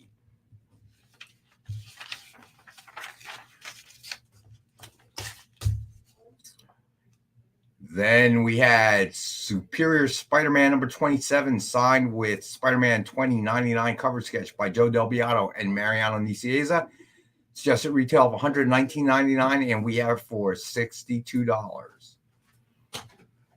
And then we had Hulk #1, signed with Doctor Strange versus Dormammu cover sketch by Joe Del Beato and Mariano Nicieza. I was busy looking to see what's coming out next week from Dynamite Comics. Suggested retail of $129.99, and we have it for $64. And Ron, yes, thank you, Easy Go Lucky. Make sure you enter the giveaway. Tonight's giveaway is a Post-it note signed by John Romita Sr. It is hashtag John Romita, the GOAT, all lowercase. So be sure to enter that in, Ron. I'm going to wait for you before we do the drawing for that one. All right. So, all right, let's do some back issues. Real quick, though, Marcus mentioned this, and I was going to mention this earlier, but the Transformers sketch by Ken Hazer, it's all Grimlock. It's not Grimlock and Optimus. It's Grimlock in both of his modes. So, just so you know. Oh, good point. Thank you. Thank you for clearing that up. All right, so, let's do some back issues. We have the Alex Ross Timeless set, which I got to tell you is phenomenal. All right, so first off, we're going to do Avengers #37. Alex Ross Timeless Black Panther Virgin. Oh, these are just phenomenal. And we have the one available for $10. Hey, Ron. I know a lot of people have been buying up the latest batch of Timeless variants that were all villains. Some of y'all may have missed some of these. So this is a great chance to pick some of them up because they are absolutely stunning. They are. I can never get over, Alex Ross's work. It's just phenomenal. So next up we have Black Widow #2, Alex Ross Timeless variant, and it is the Black Widow version. And we have this one available for $10. Let's get it straight. Black Widow ain't no virgin. Okay, come on. Boom, boom. We've all read all those comics. Come on, man. Just joking. She is. All right, next up, we got New Mutants #13, Alex Ross Timeless variant. It is the Colossus version cover. That he's so shiny. Colossus, he might be a virgin. I don't know. He has this way of doing these characters with the metal covering or whatever. Yeah. And the first time I saw him do this, long before he started doing all this stuff, was in Astro City, a character called Steeljack. All right, I got you down, Tom Bishop. Man, I got to tell you, to watch him do these covers where like the chrome character is facing someone else, and the reflection in it, it's insane. He does it with like Silver Surfer stuff too, right? Like, yeah, it looks great.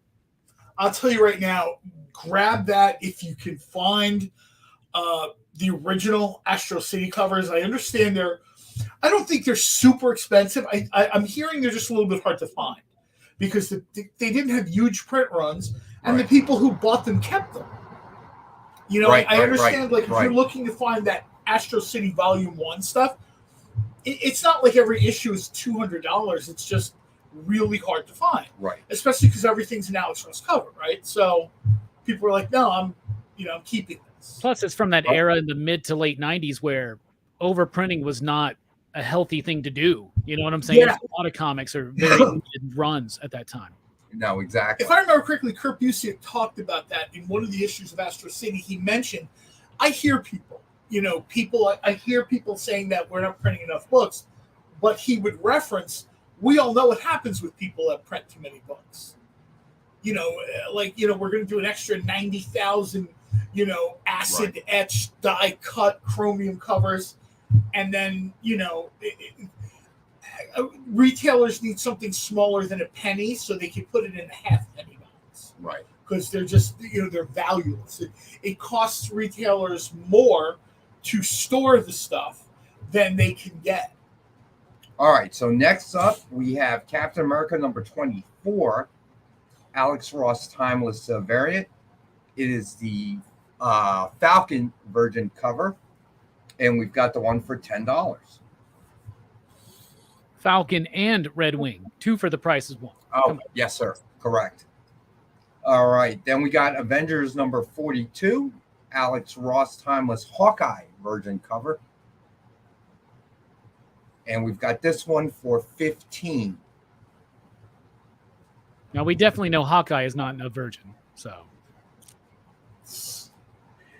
And then we have Fantastic Four Antithesis number 3, Alex Ross Timeless Medusa Virgin variant. And we've got that one for $8.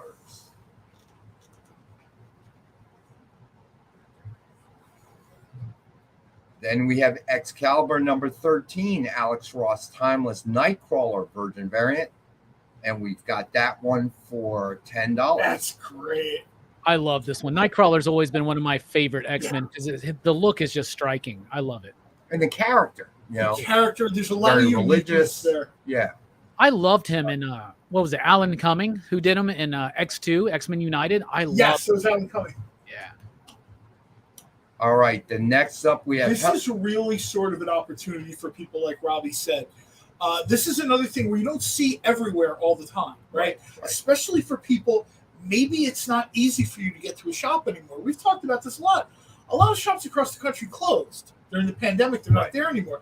I talk to people all the time on Twitter or Instagram where they've got to do like a 90-minute drive to a comic store, and they just don't, you know what I mean? Who has that kind of time? I'm sure Robbie's got people that drive an hour to get to his store because they either drive an hour to get to Robbie or they drive the hour to see his hair.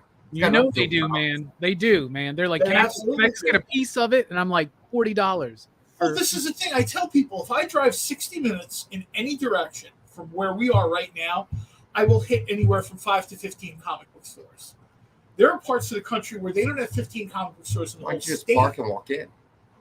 No, I'm a bad example, but you know what I mean? There are people that, that somebody told me that I think it's Wyoming. They've only got 5 comic book stores in that entire state. It's a massive state. Yeah, it is. And 2 of them are in the same town. So if you're in Wyoming, you know what I mean? You think one of those two shops would move somewhere else in Wyoming? I got to tell you, if there's a whole state and you and I are making burgers, I'll flip you for it. One of us has got to go because there's another town where we could be making twice as much money. All right. So then we have Hellions number 5, Alex Ross Timeless Phoenix Virgin variant. And we've got this one for $20. Makes a great companion piece for the Dark Phoenix one he just did for the recent batch of Timeless. Yeah. All right. And then we have Shang-Chi number 2, Alex Ross. Shang-Chi. All right. Timeless Shang-Chi Virgin variant cover. And we have this one for $8.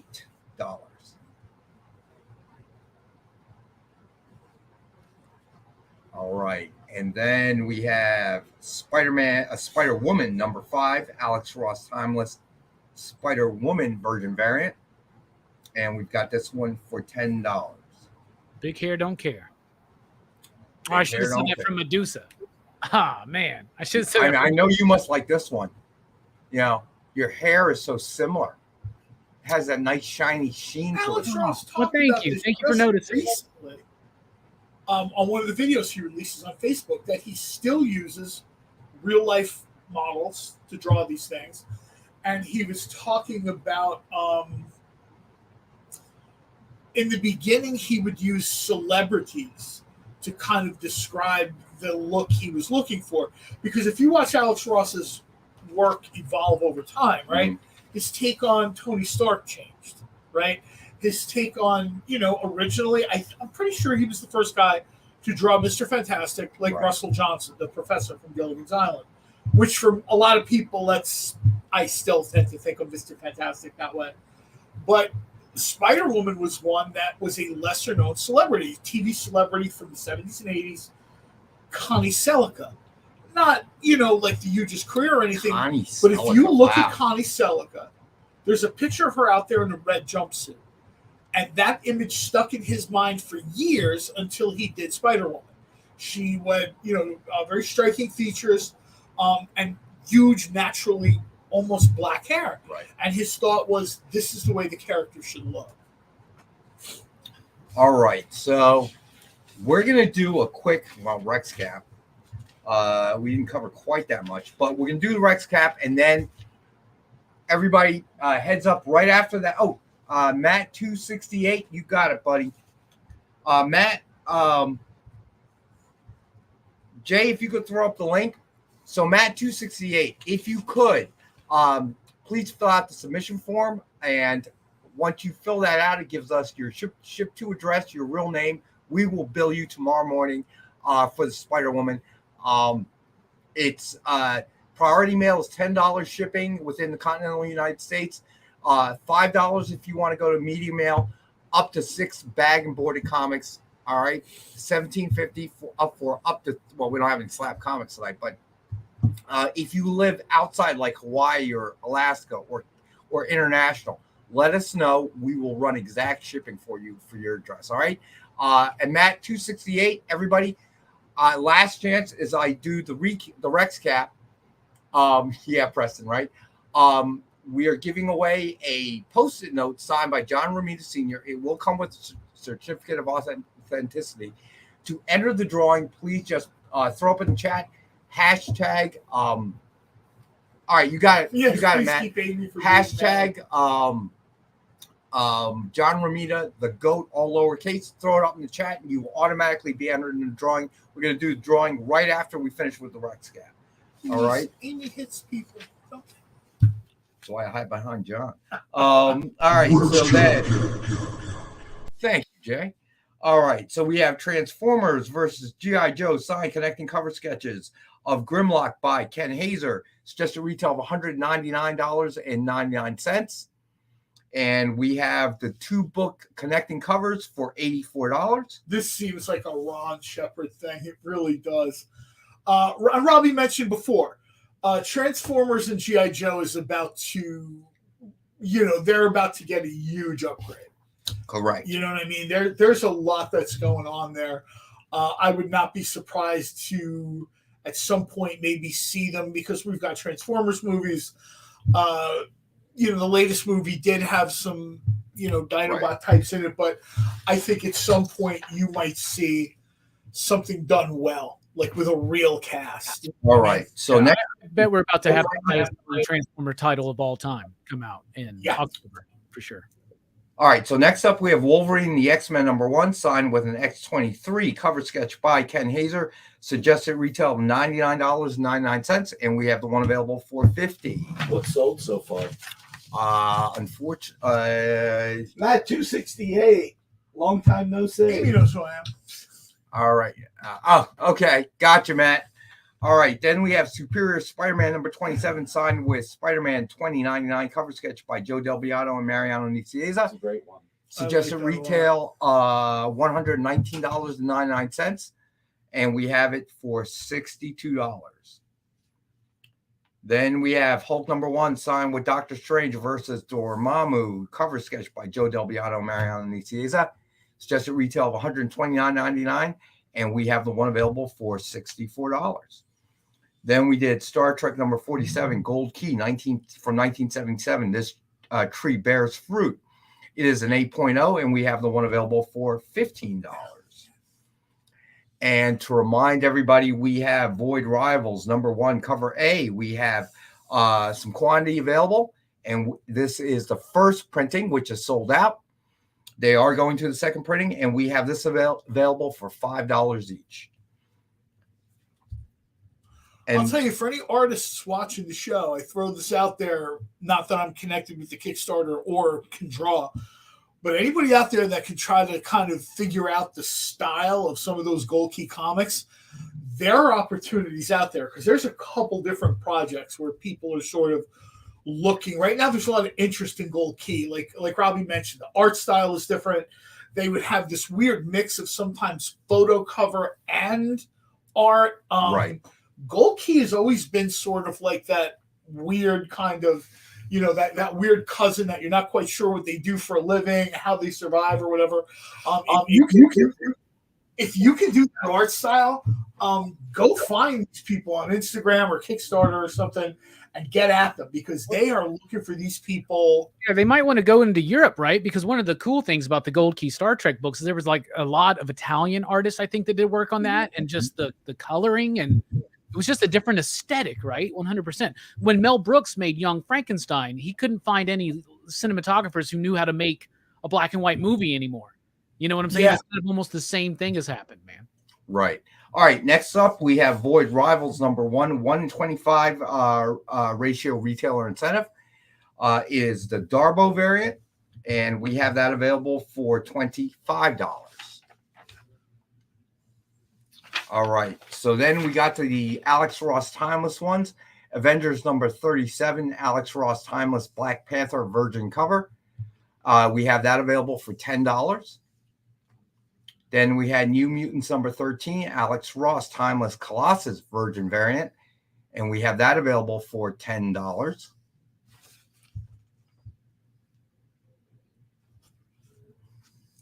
All right, and then we had Captain America number 24, Alex Ross Timeless Falcon Virgin variant, and we have that available for $10. Yeah, CJ, like I said, you can go to Kickstarter or whatever, Instagram. You can see the people behind these projects. They're out there. They're literally saying, to use Robbie's analogy from a couple minutes ago, they're literally looking for someone that can, a cinematographer familiar with black and white. They're literally looking for someone that can sort of ape this style. And it's so removed. I mean, how many generations is this? I think by the 70s, Gold Key was kind of done. Yeah, sure. You can still find it a little bit in New York or Chicago, but for the most part, Gold Key nationally was done by the 70s. So you've got 3 to 4 generations of artists. It's just like a forgotten style or whatever. Right. It's bizarre. All right. Then we had Avengers number 42, the Timeless Hawkeye Virgin variant. We have that available for $15. That's probably the best Hawkeye is going to look in that costume. And then we have Fantastic Four Antithesis number 3, Alex Ross Medusa Virgin variant. We have that for $8. Big hair don't care. Then we have Excalibur number 13, Alex Ross Timeless Nightcrawler Virgin variant. We have that for $10. Then we have Hellions number 5, Alex Ross Timeless Phoenix Virgin variant. We have that available for $20. And then we have Shang-Chi number 2, Alex Ross Timeless Shang-Chi Virgin variant, and we have that available for $8. All right, so we didn't get to all the books we wanted to get to tonight, unfortunately, because of the internet. Yeah, we're sorry about the connectivity. But we'll bring them back on Wednesday, and we'll have them on Wednesday along with new books, so that won't be a problem. Now, we appreciate Robbie hanging out, because it would have been easy to say, hey, look, man, your internet's awful. I'm out. Because when you watch like PCP, it's like a hologram. It's like he's right there. All right, so it is time for the drawing. Jay, spin that wheel, buddy. Good luck, everybody. Oh, I've won. Yeah, this is probably the best giveaway we've ever had here. And we've had some good ones. I was going to say, we've done some cool giveaways. This one is Marcus. Marcus. Congratulations, Marcus. Marcus is the winner. Congratulations, buddy. Marcus, get excited and pop that collar. You got a John Romita signature on the way. Pop that collar. Absolutely. Knicks will still not wear the red pants. I'm sorry, Marcus. But as a consolation, you do get the John Romita signed Post-it note. So there you go. So, but other than that, hopefully by Wednesday I'll have this internet problem fixed.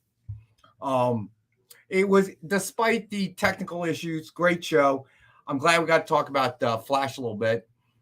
We did talk about, obviously, John Romita Sr., and I did a 10-minute Rex rant. Xfinity thing. The signal here is not great. Well, You know, It is not great. I was just doing a thing. So let's and spend the who last mentioned few minutes for me to complain about Comcast. Oh, hold on a second, just real quick. I just wanted to get this. Did anybody see the Craven trailer today? Yeah. No, I did not. It looks terrible. And not only does Really? it look terrible, but my question is this. It looks awful. But my question Yeah, is it's weird. this. Send me the AOL CD if you They're would, please. trying to do like a Sinister Six. Is that what it seems like to everybody else? We've gotten Sandman. We've gotten Electro. How are you going to have the Sinister Six fight Spider-Man? I don't care if it's 3 Spider-Men from now. How are you going to have? You've made them all like anti-heroes. Venom, whatever. None of these people are villains. Yeah. Even Dr. Octopus has like a moment of sort of redemption. Wait, So if when you the watch the Sinister trailer, Six, the first thing I thought, it was like, why does he not have an accent? First of all, right? he's Russian, supposedly. So Yeah. Why is what's his name, Russell Crowe, the one that has an accent? Because every movie he does now, he has to do an accent. If you notice, like he's got the Greek And accent. he's in Thor. Bad at it. He's Dude, got it the is Italian Yeah. awful. Exorcist. yeah, I mean, His his Russian accent- accent's not too bad, right? But it I looks hated brutal. his Zeus. It In looks- Love and Thunder, I Yeah. hated his Zeus. I The absolutely movie despised looks it. brutal and violent, which I think is cool. But like the whole idea, like, oh, lion's blood falls into a wound, so now he's got the Bit lion by a powers. radioactive Like, lion. That's exactly. what is That's going on? not good. and then the That's rhino not- thing at the end. Like, what are y'all doing? Sony has no idea what they're doing. They never did. I like the actor Aaron Johnson. What's his name again? Aaron Johnson. Aaron something. Johnson, right? Like, I like that actor, but holy cow! what are Aaron you Taylor doing? Johnson. What's his Aaron name? Taylor Johnson. Okay. Thank you. Thank you, Jay. Didn't I see just, that coming. I'm like, what are you doing? The last time and weird. Russell Crowe That's had a true. good accent was Master and Commander, and I believe that's at least 20 years ago. That was just a slight tweak to his Australian accent. Yeah, you're probably right. That's Right. why it wasn't so bad. I hated him in Thor: Love and Thunder, Oh, and one of my favorite movies of all time was Gladiator. Okay, he was so masterful in that movie. So are you not Rex Detained? That's what you're going to start asking me. Oh, Are you dude, not I- entertained? You're not Rex Detained? with his you know, that lightning bolt. It looked like a toy a kid picks up at It was Party embarrassing. City. It Come was on. Well, even what's his name said it. Chris Hemsworth. He's like, that was not our best work. He's been really honest about it, and he's not one of those guys that bashes the company. Yeah, But he's like, he people was have every right. They right. went too goofy. People have every right to say what they want to say. They paid their money; they're entitled to their opinion. And he's like, this was not the best. MC's very honest about it. Somebody asked real quick too about. They said I could never mention. They couldn't name single gold key cover artist. Now this is one of these deals where they probably had a ton of different people doing stuff, and you'll never know for sure. Right. The one name that you should remember from Gold Key, the guy who was actually still around, had some of his original art when he passed away, was a guy named George Wilson. He did comics for Dell. He did covers for paperbacks on little spinner racks in the supermarkets. George Wilson is one of those guys, like I think his name is Robert Guinness, that they are responsible TJ. for literally hundreds and hundreds and hundreds of Right. covers of comics and magazines and paperbacks. All right, so we want to thank Robbie again, as always. I apologize Oh for my the God, technical Lion issues. Force. Yeah, I know. Yeah, Isn't that thanks funny? for the people that stuck around. Congratulations we to appreciate it. Marcus. We'll have more books on Wednesday. Hopefully, I can get this internet issue taken care We'll of. probably do some of the stuff we didn't get to tonight on Yeah, Wednesday. absolutely. Yeah. Jay, what do we got coming up tonight? Well, we have a little bit of shift in schedules. We don't have anything coming on for the next 2 hours. I'm sorry, say again? We don't have anything coming on for the next 2 hours. We've shifted Gotcha. the schedule. Well, let's just keep doing the show. All right, then. well, Robbie, however, what is tonight's movie?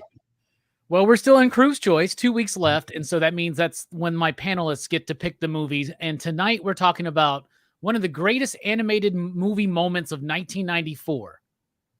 The Page Master, the cinematic classic, The Page Master, starring Macaulay Culkin. I I have some bones to pick with Manny for picking that movie because I got home from Heroes Con, long weekend, and I was like, well, got to watch Page Master. But Get these So guys that to pick is- something like Cool World. So that is 9 p.m. Eastern time, right? that is right. We're going to be talking about All right. the Nice. most So important definitely movie of tune my into Robbie's. Now it's on PCP, or right? pop culture philosophers. Yes. Not Culture Okay. Philosophers. Tune into PCP. Check it out. It's always a great time with Robbie, as you can tell. Oh yeah, thank Um, you, Jay. Thank I you, gotta Jay, believe as this is a always, for nightmare pushing the tonight. buttons. And today was a real technical challenge. So thank you, Jay, for always being there, buddy. And I got some things to him, some of the info a little bit late. Thank you, everybody, for sticking it out. I appreciate it. So does John. So does our buddy We'll Robbie. see you Wednesday. A new We will comic book day, see man. you on Wednesday. And we will be here at 6 p.m. with hopefully a better internet connection. All right. So thank you, everybody, for being here. All right. We will see you guys Wednesday. Join the party. Head over to our link tree to find all the links for everywhere the experience is all the time.